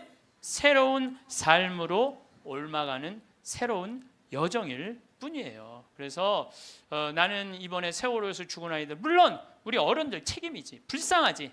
그렇지만 계속 슬퍼할 수만 있는 일은 아니라는 거예요. 제가 마지막 기도로 아주 좋은 시가 있어서 그날이라는 시를 이번에 세월호를 통해서 시인이 썼는데 너무 잘 표현을 해서 이 그날이라는 시를 읽어드리도록 하겠습니다. 성부와 성자와 성령의 이름으로 아멘. 그날 그 어두운 시나리오는 이미 만들어져 있었다. 차곡차곡 쌓아온 모든 잘못된 관행들이 죽음의 냄새를 풍기며 찾아와 있었다. 하늘도 원치 않았던 일이었기에, 바다보다 더 푸른 너희들이 였기에 황망한 미안함의 파도도 몸을 떤다. 세상이란 무대 위에 단 한 번 서보지도 못하고 이슬처럼 사라져간 아름다운 이름들, 생때 같은 자식을 먼저 보낸 부모들 껍질만 남아 몸부림친다. 어이할거나 그날 그 시각 그 자리에 있은 것이 잘못이었다. 캄캄한 바다에선 얼마나 추웠더냐. 가라앉는 배 안에서 얼마나 무서웠더냐. 4월은 기어이 잔인하고 말았구나. 커다란 슬픔의 덩어리 삼킨 이 땅의 선한 백성들, 분노와 미안함으로 침몰하고 있다. 기다리라는 말 아직도 믿고 있니? 이제는 훨훨 날아가거라. 사랑하는 친구들과 함께. 봄 밤 하늘은 별이 된 너희들로 더욱 눈부시겠구나. 주님, 세월호에서 희생된 영혼들이 영원한 안식을 얻게 하소서. 아멘. 성부와 성자와 성령의 이름으로 아멘. 감사합니다. 외팔이 아버지의 죽음. 나는 한쪽 팔이 없는 아버지가 창피했다. 어머니는 얼굴을 익힐 때쯤 돌아가셔서 생각도 나질 않는다. 시골에 사는 외팔이 아버지는 몸이 성한 사람들보다 2배, 3배 더 일을 했지만 돈벌이가 시원치 않아 우리 가족은 배부른 적도 없었고 장마당에서조차 새 옷을 사 입지 못하는 형편이었다. 나는 이러한 가난이 싫었고 나아지지 않는 시골 생활이 싫어 이를 악물고 공부를 했다. 과외나 학원이라는 단어는 나에게 사치일 뿐이었다. 그냥 정말 무식하게 공부를 했다. 남들보다 덜 잠자고 닥치는 대로 책 한 권을 더 읽고 더 읽었다. 그렇게 쌓아온 실력은 나를 배신하지 않고 나의 꿈을 위해 한 계단 한 계단 올라가고 있었다. 세월이 흘러 명문대에 입학도 하고 대기업에 취업도 하였으며 집안이 괜찮은 아내를 얻어 나름대로 행복한 가정을 꾸리며 살고 있었다. 그러던 어느 날 동사무소 직원이 찾아와 이분을 아느냐고 물었다. 가족들이 그 사람이 누구냐 하며 어리둥절하는 순간 나는 동사무소 직원을 밖으로 데리고 나갔다. 방문 목적을 물어보니 시골에 계신 아버지가 돌아가셨다는 소식이다. 내 가족들은 내가 고아라고 속여온 터라 부모나 가족이 없다는 것으로 알고 있었으며 생활에 여유가 생기면서 가족들 몰래 얼마간의 용돈을 아버지의 통장으로 보내는 것 외에는 일체 소식을 단절하고 살아왔다. 아버지 사망 소식을 접하고 가족들에게는 지방 출장을 이유로 시골집을 찾았다. 시골집에는 동네 어른들이 아버지 시신을 안치하며 간단한 장례 준비를 도와주고 계셨다. 누추한 방 안에 들어서니 호라비 냄새가 코를 자극했다. 누렇게 변한 방바닥에는 한 장의 편지가 놓여 있었다. 아들아, 그동안 보내준 용돈으로 잘 지내고 있었다. 연락처도 없고 소식도 없었지만 너를 원망하지는 않았단다. 내가 외파리가 된 것은 내가 어릴 적에 뒷산에서 불발탄을 가지고 놀던 너를 발견하고 내 몸에서 불발탄을 빼앗아 던져버리는 과정에서 나의 한쪽 팔이 날아가는 사고를 당했던 것이란다. 이제 나도 나이가 들어 몸이 쇠약해져 가고 있구나. 너에게 따뜻한 밥 한 끼 배불리 먹이지도 못하고 명절 때 새 옷을 입히지도 못한 게 너무나도 한스럽구나. 미안하고 사랑한다, 아들아. 나는 아버지의 짧은 편지를 읽어내리면서 닭똥 같은 눈물을 하염없이 흘렸다. 외팔이 아버지를 어머니 산소 옆에 모시고 서울로 향하는 내내 가슴이 먹먹하고 한탄스럽고 죄스러움에 고개를 들지 못했다. 내 고향은 6.25 전쟁 당시 38선이 있던 곳으로 휴전을 앞두고 한 치의 땅이라도 차지하려고 아군과 적군이 치열한 공방전을 펼쳐진 전방 지역이라 불발탄이 많았던 지역이다. 아버지는 왜 나에게 말해주지 않으셨을까? 왜 돌아가시기 직전에서야 이토록 작은 종이 쪼가리에 당신의 아픔을 써내려 가셨던 걸까? 이것이 아버지의 사랑인 걸까? 너무 늦게서야 깨달은 불효자식은 옵니다. 아버지, 다음 생에 꼭 다시 만나요. 그땐 꼭 저의 자식으로 태어나 주세요. 아버지, 사랑합니다. 오늘은 조금 특별한 사연으로 시작해 보았습니다. 여러분은 자식이 두려운 적이 있으셨나요? 나이가 들면 겁이 많아진다고 합니다. 어릴 때는 무엇이든 자신감 넘치고 어떤 것도 잘 해낼 수 있을 것 같았는데 무심한 세월은 흐르고 흘러 초라하게 변해버린 내 모습을 보니 한없이 자감한집니다. 우리는 살아가면서 실체가 없는 불확실한 것들로 인해 매일 걱정하고 두려워하며 살아갑니다. 그렇다면 우리 부모들이 가장 두려워하며 걱정하는 것은 무엇일까요? 100세 시대에 지켜야 할 건강일까요? 아니면 생계를 해결해 줄 직업일까요?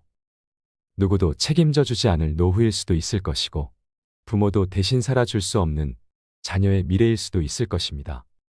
하지만 그 모든 불확실한 것들에 대한 두려움의 진짜 대상은 바로 자녀일 수도 있습니다.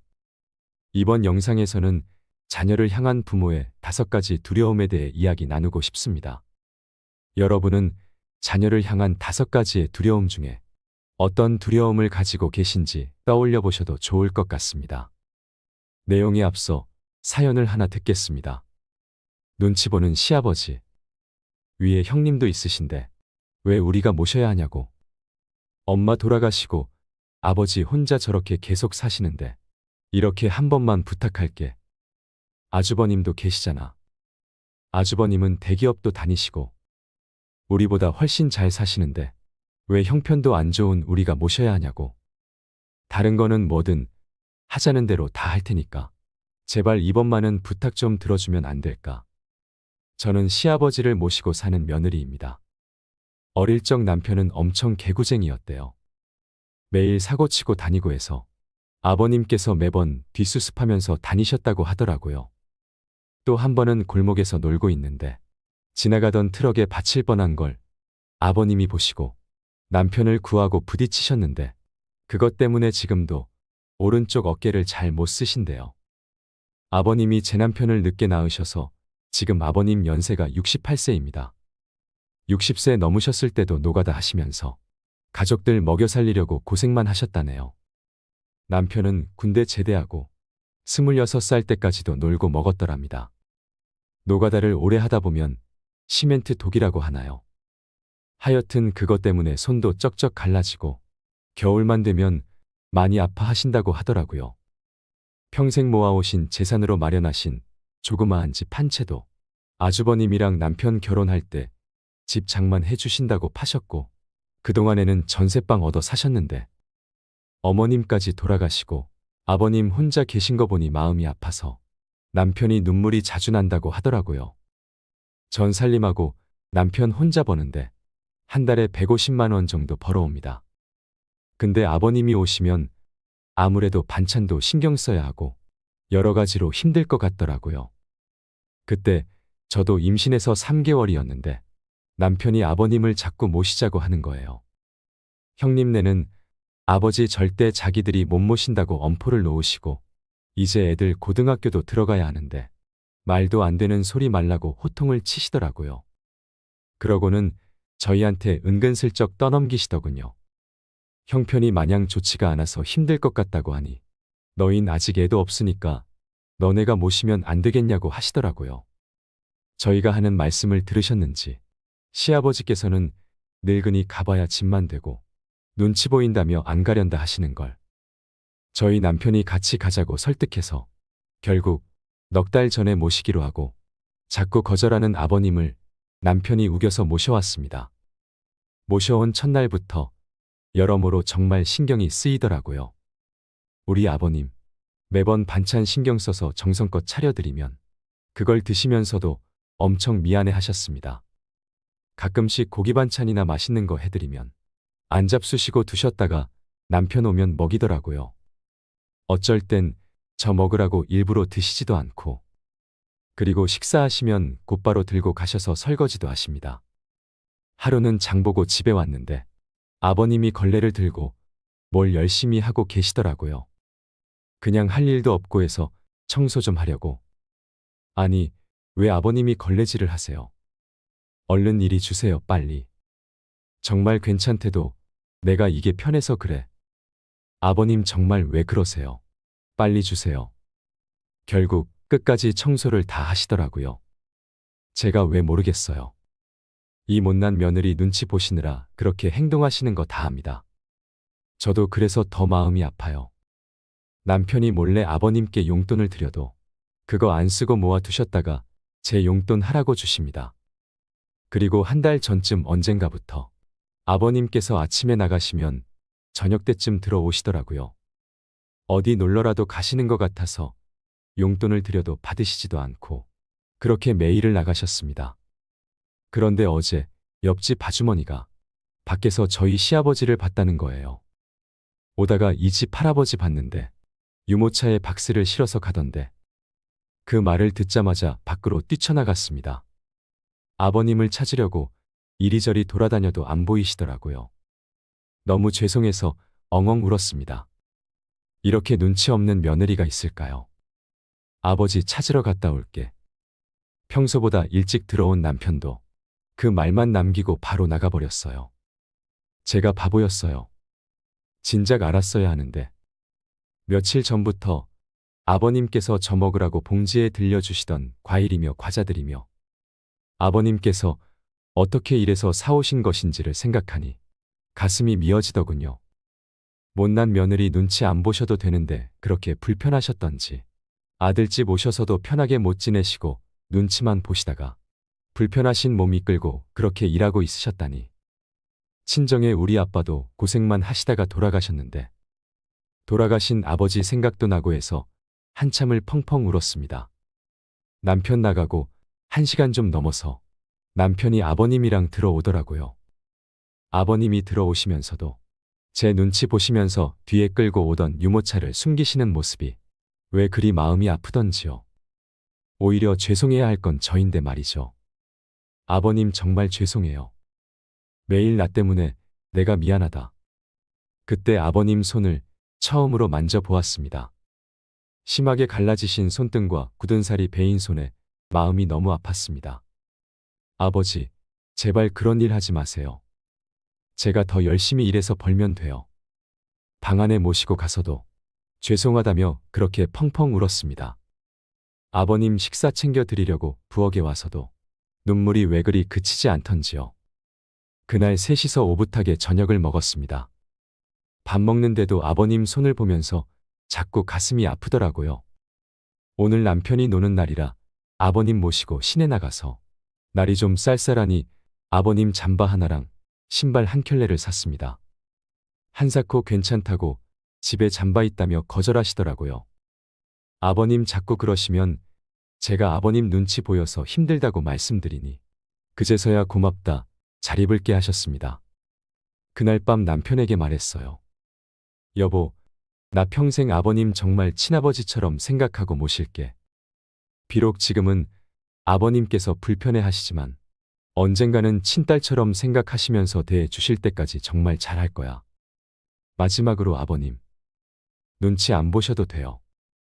제가 그렇게 나쁜 며느리는 아니잖아요. 저 아버님 싫어하지 않고 정말 사랑해요, 아버님. 그러니 항상 건강하시고 오래오래 사셔야 돼요. 사랑해요, 아버님. 이 사연을 들으시니 어떤 마음이 드시나요? 이렇게 마음 따뜻해지는 사연을 들으면 진짜 실화일까 하고 생각하는 시대를 살고 있습니다. 그래서 이 이야기가 실화라는 사실에 더 마음이 저미는 것 같습니다. 할아버지는 아마 자식에게 기대는 것이 미안하고 두려우셨을 테지요. 며느리는 자식이 아니라고 말해도 할 말은 없지만 아들이 모셔야지 왜 며느리 보고 모시라고 하냐를 이야기하고 싶은 것은 아닙니다. 며느리도 누군가의 자식일 것이고 자식을 사랑하는 부모의 마음은 매 한 가지일 것이니까요. 자녀를 향한 부모의 두려움은 5가지가 있다고 합니다. 이 5가지의 두려움을 해결해야 내 자식이 잘 되고 부모도 행복해질 수 있다고 합니다. 내가 해당되는 것은 없는지 생각해 보시고 그 두려움에서 하루속히 벗어나 현명한 부모가 되시기 바랍니다. 첫째, 자녀에게 존경과 사랑을 받지 못할까 하는 두려움입니다. 우리는 모두 사랑받고 싶은 욕구를 가지며 그것은 어른인 부모에게도 동일하게 적용됩니다. 내면의 공허함과 사랑에 대한 갈망을 느끼는 부모는 언제나 자녀로부터 사랑받지 못하는 것에 대한 두려움을 가지고 있습니다. 눈치 보는 시아버지의 사연에서 시아버지는 분명 며느리와 자식에게 미안하고 고마운 마음이 크셨을 겁니다. 하지만 한편으로는 자식에게 존경과 사랑을 받지 못할까 하는 두려움도 크셨을 거라고 생각합니다. 눈치 보지 말라고 해도 눈치를 볼 수밖에 없는 것이 부모의 마음이기도 하겠지요. 특히 가부장적인 시대를 살아오신 분들의 경우에는 부모로서의 권위를 잃은 상태에서는 자식에게 사랑과 존경을 받을 수 없을 거라고 생각하시는 분들도 많습니다. 하지만 서로를 존중하는 관계로 만드는 것은 권위도 재산도 아닙니다. 자식을 위하고 사랑하는 마음입니다. 이러한 부모에게서 자란 자식들은 사랑을 베풀 줄 아는 사람으로 자라나게 되겠지요. 그렇게 키워준 감사함으로 사랑과 존경을 받는 것입니다. 둘째, 자녀와의 갈등으로 자녀와 멀어질 것에 대한 두려움입니다. 자녀를 훈계하고 교육할 때 부모와 자녀 사이의 갈등은 당연히 있지만 자녀가 잘못했을 때 바르게 교육하지 못하고 끌려다니는 것은 자녀가 불효자로 성장하도록 부모가 완벽한 일조를 하는 것입니다. 필요 이상으로 자녀의 요구를 들어주고 버릇없게 행동하는데도 참아주는 등 갈등에 대한 두려움을 가진 부모는 자녀의 인생을 성장시키는 선택이 아닌 늘 갈등을 피하는 선택을 하게 되고 이러한 교육 방식은 자녀를 무능하고 연약하게 만듭니다. 또한 자식과 멀어지는 것이 두려워서 오냐오냐 키우게 되면 자식은 독불장군으로 자라날 수도 있습니다. 내가 하는 말이 다 맞고 내가 최고다 하는 것이지요. 특히 자녀와의 갈등이 두려워서 자녀가 바라는 만큼 뒷바라지를 하는 노인들은 비참한 노후를 맞기 쉽습니다. 내 노후 자금까지 탈탈 털어 자식에게 내어주는 것입니다. 그러고는 내가 이 정도 했으니 내 자식이 내 노후를 책임져 주겠지 하고 생각합니다. 하지만 이것은 정말 어리석은 생각입니다. 이제는 부모도 자식도 각자도생 시대입니다. 매정하게 선을 그으라는 것이 아닙니다. 자식이 독립적으로 잘 살아가게 하려면 부모에게 의존하게 해서는 안 됩니다. 부모도 자식도 모두 정신적 독립, 육체적 독립, 경제적 독립을 이루어야 합니다. 셋째, 자녀에 대한 통제력 상실에 대한 두려움입니다. 이러한 두려움을 가진 부모는 자녀가 실수를 통해 성장할 수 있는 격려와 조언을 하기보다 자녀의 실수를 지적하고 잔소리하면서 자신의 강력한 통제력을 발휘하면 자녀가 더 성장할 것이라 착각합니다. 자녀에 대해서 자신이 가장 잘 안다고 생각하고 자녀의 결정과 활동을 통제하는 멍에를 치고 부모 자신의 삶을 지치게 만듭니다. 이런 부모의 밑에서 자란 자녀는 부모에 대한 불신을 가지게 되고 부모가 하고 있는 것에 대해 이해 없이 맹목적으로 따르다가 어느 순간에 자신이 받았던 강력한 통제력을 부모에게 그대로 쏟아냅니다. 특히나 어렸을 때 폭력적인 가정에서 자란 아이가 자라서 자신을 때렸던 부모에게 똑같이 학대를 하는 경우도 많습니다. 억눌렸던 울분과 분노가 표출되는 것입니다. 자녀를 통제 속에서 키우면 부모도 자식도 불행해집니다.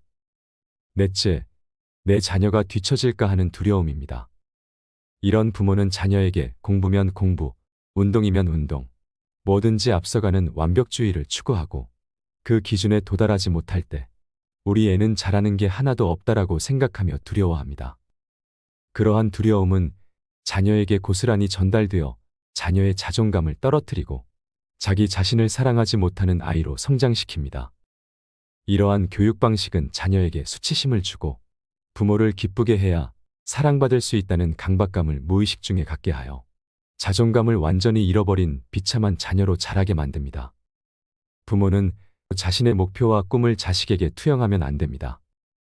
자식이 원하는 삶을 살아갈 수 있도록 하는 것이 부모의 역할이지, 내가 원하는 삶을 자식에게 강요하는 것이 부모의 역할은 아니라는 것입니다.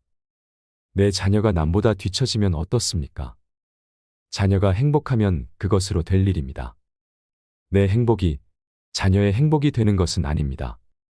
다섯째, 부모의 품 안에서 자녀를 분리하지 못하는 두려움입니다.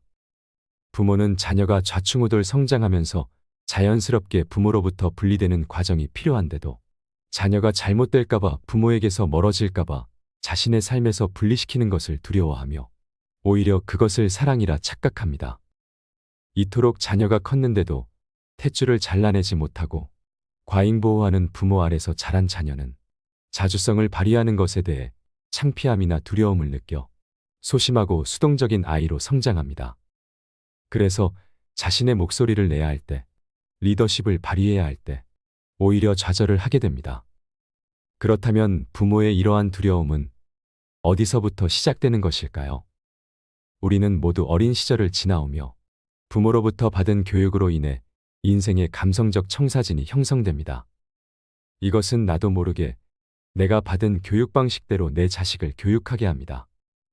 그렇기에 자식을 변화시키고 싶다면 이 감성적 청사진 안에서 나의 부모와 똑같은 방식으로 자녀를 교육하고 있는 것은 아닐까 생각해 보아야 합니다. 부모 자신의 행동 패턴을 이해하는 것이 건강한 자녀 교육의 첫걸음입니다. 부모 자신의 과거를 돌아보며 변하려고 노력하는 과정은 자녀를 위해 반드시 필요하며 부모가 가진 두려움을 깨뜨리는 방법입니다. 이 두려움을 지금 부모가 끊어내지 않으면 반드시 내 자녀에게 대물림 된다는 것을 기억하고 이 두려움을 먼저 제거해야 합니다. 자녀를 사랑하는 방법은 시기마다 다르다고 합니다. 3살까지는 따뜻이 보살펴주는 것이 사랑이고, 어린 시기에는 화목한 가정을 이루어 삶의 모범이 되어주는 것이 사랑이고, 사춘기에는 가만히 지켜봐주는 것이 사랑이며, 20살이 넘으면 냉정한 마음으로 지원도 간섭도 하지 않는 것이 사랑이라고 합니다.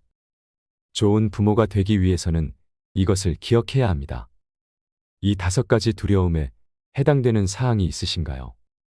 자식을 낳아 키우면서 돌이켜보면 아쉽고 후회되는 것들도 있을 것입니다. 깨닫고도 여전히 두려운 분들도 있을 것입니다. 하지만 괜찮습니다. 지금부터라도 알게 되어 다행입니다. 지혜와 깨달음이란 부정적인 것만 보던 시선을 돌려 긍정적인 관점을 갖게 하는 힘이라고 합니다. 파도가 일렁이듯이 바람이 오고 가듯이 내 마음에도 여전히 좋고 싫음이 일렁이겠지요. 좋은 것도 싫은 것도 편안하게 받아들일 수 있는 날이 오길 바라며, 마음을 다스리는 그 여정에 여러분들과 오래도록 함께하고 싶습니다. 살아가다 보면 인생사 모든 것이 마음처럼 쉽지 않다는 것을 깨닫는 순간도 오겠지요. 하지만 그 모든 해결책은 결국 내 마음에 있을 거라 믿습니다. 다음으로 비참한 노후를 피하기 위해, 노년에 혼자 살아가기 위해 알아야 할 7가지 법칙을 말씀드리겠습니다. 나이를 먹을수록 몸의 움직임뿐 아니라 마음가짐도 약해지고, 혼자서만 생활하면 마음을 서로 터놓을 수 있는 사람을 만날 수 없습니다. 그 사이 감동하는 힘은 더 약해지고 점점 마음도 말라갑니다. 마음이 침울하면 곧바로 몸을 움직이기도 귀찮아져 행동이 더욱 무뎌집니다. 어쨌거나 집에 틀어박히지 말고 밖으로 나가는 자세가 아주 중요합니다. 스스로 움직이지 않으면 아무것도 나아지지 않습니다. 몸과 마음 그리고 감정의 균형을 얼마나 잘 잡느냐가 근본적으로 가장 중요합니다. 첫째, 잃어버린 것을 세지 말고 가진 것에 감사하라. 나이가 들면 확실히 급격하게 체력이 약해집니다. 젊은 시절처럼 행동하기가 어려워집니다. 근력과 함께 반사신경이나 순발력 등 운동신경도 떨어지지요. 더군다나 혼자가 되니 기력도 약해지고 조금만 슬퍼도 눈물이 나오고 우울해집니다. 그러자 주변 사람들이 여러모로 신경을 써줍니다. 이게 습관이 되면 무의식 중에 누군가에게 기대고 싶은 마음이 들게 됩니다. 그래서 나이가 들수록 내가 할 수 있는 일은 가능한 내가 하겠다는 마음, 자립의 마음을 강하게 지니는 게 중요합니다. 구체적인 지침으로는 다음이 있습니다. 자기 주변을 정돈하고 집안일을 잘 처리해 집안을 깔끔하게 유지한다. 가능한 요청받은 일에 적극적으로 참여하고 세상과의 접점을 풍부하게 하여 사회와의 관계를 지속한다. 건강하게 일할 수 있는 한 일을 해서 생활비를 확보해 경제적으로 자립한다. 자신의 인생을 살아가는 지혜를 찾고 사후 준비를 스스로 해나간다. 자립을 하려면 먼저 자신의 심신 상태를 객관적으로 파악하고 체력이 전과 다르다는 사실 등을 명확하게 자각해야 합니다. 무슨 일을 해도 무리하지 않는 선에서 하고 억지로 무리해서 일을 벌이다가 몸이 상하는 일은 없어야 합니다. 둘째, 내가 만난 사람들이 곧 나의 인생임을 기억하라. 일적인 면에서든 마음 관리 면에서든 건강 면에서든 다양한 생활의 단면에서 저마다 열심히 버팀목이 되어주고자 하는 분들이 있습니다. 그렇게 힘이 되는 사람들과 노후의 인생을 함께 해야 합니다. 사람은 끼리끼리라는 말이 있지요. 내가 먼저 좋은 사람이 되면 좋은 사람들이 모여들게 될 것입니다. 셋째, 죽을 때까지 계속 배우면서 재미있게 살아라. 체력이 마음을 따라오진 못하지만 그래도 인생의 마지막 순간에 마음 풍성한 시간을 보내려면 음악이나 책이 매우 중요합니다. 그리고 무엇보다 자기 주변에 분명히 있을 허심탄회하게 마음을 터놓을 수 있는 사람을 찾는 게 중요하다고 생각합니다. 독서는 마음을 풍성하게 할 수 있는 방법입니다. 책을 통해 수중에 넣은 지식을 진짜 내 것으로 만들기 위해서라도 누군가에게 이야기를 해 깊이를 더하는 게 중요합니다. 그러려면 집에 틀어박혀 그저 책만 읽을 게 아니라 마음을 터놓을 수 있는 친구와 다양한 이야기를 나누며 서로 배울 수 있어야 한다고 생각합니다. 노후에 좋은 친구는 참 소중한 자산입니다. 넷째, 은퇴 후 시작되는 인생의 황금기를 누려라. 젊을 때는 나무를 보느라 숲을 보지 않았는지도 모릅니다. 숲은 생각지 않고 한 그루라도 더 크고 튼튼한 멋진 나무를 키우면 된다고 여겼던 듯 싶습니다. 그러나 지금은 나무를 보지 않고 숲을 볼 수 있게 된 것 같습니다. 이처럼 나이가 들어 현역을 은퇴해도 그 나름대로 사회에 도움이 되는 길은 여전히 있습니다. 나이가 들고 시간이 있으면 봉사를 하며 사는 것도 좋습니다. 베풀면서 얻는 기쁨이 노년의 삶의 활력을 불어넣어 줄 것입니다. 다섯 번째, 멋지게 나이 들고 싶다면 설렘을 포기하지 마라. 확실히 현재의 노인은 건강합니다. 수명이 늘어났다는 것은 각 시기가 늘어난 것이 아니라 인생이 50년이던 시대에는 경험할 수 없었던 시간을 지금은 보낼 수 있게 됐다는 말이 아닐까요? 나이 드는 것을 우울하게만 생각하면 비참하게 늙은 인생만이 내 눈앞에 펼쳐질 뿐입니다. 노화에 거역하려 몸부림치는 분들이 있지만 자연스러운 나이듦을 이해하고 노화와 함께 걸어가는 것도 참 지혜라고 생각합니다. 작업 속도가 느려졌지만 그만큼 시간을 들이면 그만이고 또한 현역에서 은퇴했으니 시간적 여유는 충분하다는 이점도 있을 것입니다. 내 인생을 어떻게 바라보느냐에 따라 인생의 방향도 결정됩니다. 노화를 적으로 돌리지 않고 벗으로 삼아 자신의 인생이 가치 있도록 정해진 시간 안에서 노력해 나가는 것이 의미 있을 것입니다. 그저 외관의 젊음만 붙잡지 말고 세월의 온갖 풍파를 거친 노련함으로 내면의 풍요로움을 쌓아나갈 수 있으시길 바랍니다. 노화를 적으로 돌리지 않고 벗으로 삼아 자신의 인생의 가치를 높여보세요. 여섯 번째, 언제 닥칠지 모를 긴급 상황에 대비하라. 나이 들어 혼자 생활하면 몇 가지 큰 걱정거리가 있습니다. 하나는 불단속이고 또 다른 하나는 병과 부상입니다.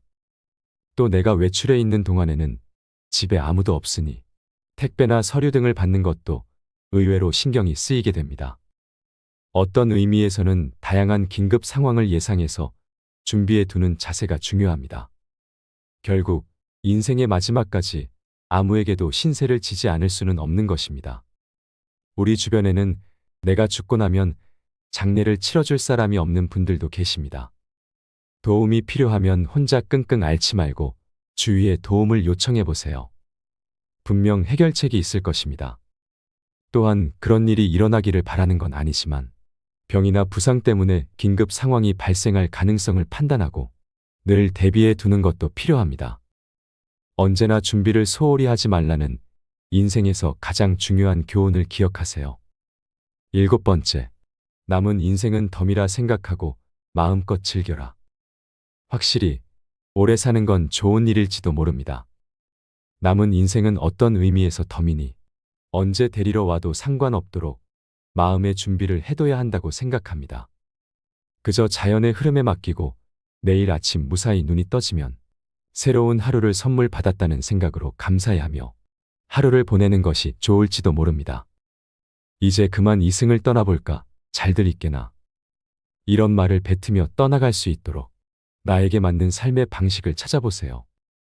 내일 일어나지 못해도 충분히 괜찮은 인생이었다고 생각할 수 있게 하루를 살고 매일 밤 잠들기 전에 침대에 들어가는 자세가 중요하다고 봅니다. 여러분, 누죽걸산이라는 말이 있습니다. 누우면 죽고 서면 산다는 말입니다. 나이가 들면 뭐니 해도 건강 관리가 제일 중요합니다. 먹고 마시고 놀면서 꾸준히 운동하세요. 노년에 비참해지지 않으려면 꼭 필요한 7가지 법칙. 첫째, 잃어버린 것을 떼지 말고 가진 것에 감사하라. 둘째, 내가 만난 사람들이 곧 나의 인생임을 기억하라. 셋째, 죽을 때까지 계속 배우면서 재미있게 살아라. 넷째, 은퇴 후 시작되는 인생의 황금기를 누려라. 5번째, 멋지게 나이 들고 싶다면 설렘을 포기하지 마라. 6번째, 언제 닥칠지 모를 긴급 상황에 대비하라. 7번째, 남은 인생은 덤이라 생각하고 마음껏 즐겨라. 노후에 혼자가 되어도 잘 살 수 있는 사람이 되세요. 예전에 우연히 TV를 보다가 라디오스타에서 어떤 배우가 시를 읊조렸는데 그 글귀에 감명을 받아 찾아보았던 어머니에 관한 시가 있습니다. 내 뒤통수를 퉁하고 맞는 것 같은 기분이 들기도 하였고 정말 무언가 말로 표현하지 못했던 이야기를 그 짧은 시 안에서 누구나 이해하고 심금을 울리는 글귀로 표현했다는 것에 큰 감명을 받았습니다. 마지막으로 제 마음을 울렸던 어머니에 관한 시를 함께 나누고 싶습니다. 어머니는 그래도 되는 줄 알았습니다. 어머니는 그래도 되는 줄 알았습니다. 하루 종일 밭에서 죽어라 힘들게 일해도 어머니는 그래도 되는 줄 알았습니다. 찬밥 한 덩어리로 대충 부뚜막에 앉아서 점심을 때워도 어머니는 그래도 되는 줄 알았습니다. 한겨울 냇물에서 맨손으로 빨래를 방망이질해도 어머니는 그래도 되는 줄 알았습니다. 배부르다 생각 없다. 식구들을 다 먹이고 어머니는 굶어도 어머니는 그래도 되는 줄 알았습니다. 발뒤꿈치가 다해져 이불이 소리를 내도 어머니는 그래도 되는 줄 알았습니다. 손톱이 깎을 수조차 없이 닳고 문드러져도 어머니는 그래도 되는 줄 알았습니다.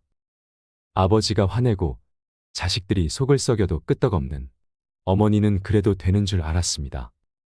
돌아가신 외할머니가 보고 싶으시다고. 외할머니가 너무 보고 싶으시다고. 그것이 그냥 넋두리인 줄만 알았던 나. 한밤중에 자다 깨어 방구석에서 한없이 소리 죽여 울던 어머니를 본 후론 어머니는 그러면 안 되는 것이었습니다. 내 인생의 명작은 어머니입니다. 지금껏 살아오면서 수많은 명작을 읽었지만 어머니가 걸어오신 길과 제게 들려준 이야기만큼 감동적인 명작은 내 인생에 없었습니다. 그 어떤 위대한 교육자나 철학자, 스승도 어머니만큼 훌륭한 교훈을 준 사람은 없었습니다. 내 인생의 어머니는 성자였고 부처였습니다. 가난하면서도 우리를 위해서는 모든 것을 해줄 수 있는 능력 있는 사업가였습니다. 어머니의 아침은 평생을 새벽에 열었고 성실로 하루를 보내셨으며 밤엔 잔잔하게 들려주는 옛날 이야기로 우리를 잠재우셨습니다. 혹여 일찍 돌아가신 아버지의 빈자리로 하여 우리에게 흠이라도 보일까봐 버들가지 나긋한 회초리로 잘잘못에 엄격했던 어머니. 자식들의 종아리에 굵은 줄이라도 생긴 밤에는 몰래 우시는 것을 여러 번 보았습니다. 공부 1등보다 사람 1등 되기를 강조하고 남을 이기기에 앞서 자신을 다스릴 줄 알고 자신을 이기는 자가 먼저 되라고 하셨습니다. 거짓과 술수로 성공하느니 정직과 진실로 궁핍한 게 훨씬 떳떳한 삶이라고 가르치신 어머니였습니다. 살다 보면 뜻하지 않게 억울한 일이 생겨도 변명보다 잠시 기다리는 여유를 가지라고 하셨고, 눈물은 함부로 보이는 게 아니지만 미소만은 아끼지 말라고 하셨습니다. 친구를 사귈 때는 먼저 덕을 보이고 깊이 있게 우정을 나눌 것이며, 사람 사이에는 항상 일정 거리가 필요하다고 하셨습니다. 인생은 짧은 것 같지만 길고 긴 세월에 비해 허무할 수 있으니 그날그날 최선을 다해 최소한의 후회만 가지라고 하셨습니다. 세월이 흘러도 어머니가 주신 훈계와 사랑은 내 인생의 신앙이며 내가 본 최고의 명작입니다. 어머니 덕분에 저는 세상에서 가장 행복한 사람입니다. 이상으로 책틀맨이었습니다. 지혜를 쌓는 당신의 오늘이 아름답습니다. 더 좋은 영상으로 찾아뵙겠습니다.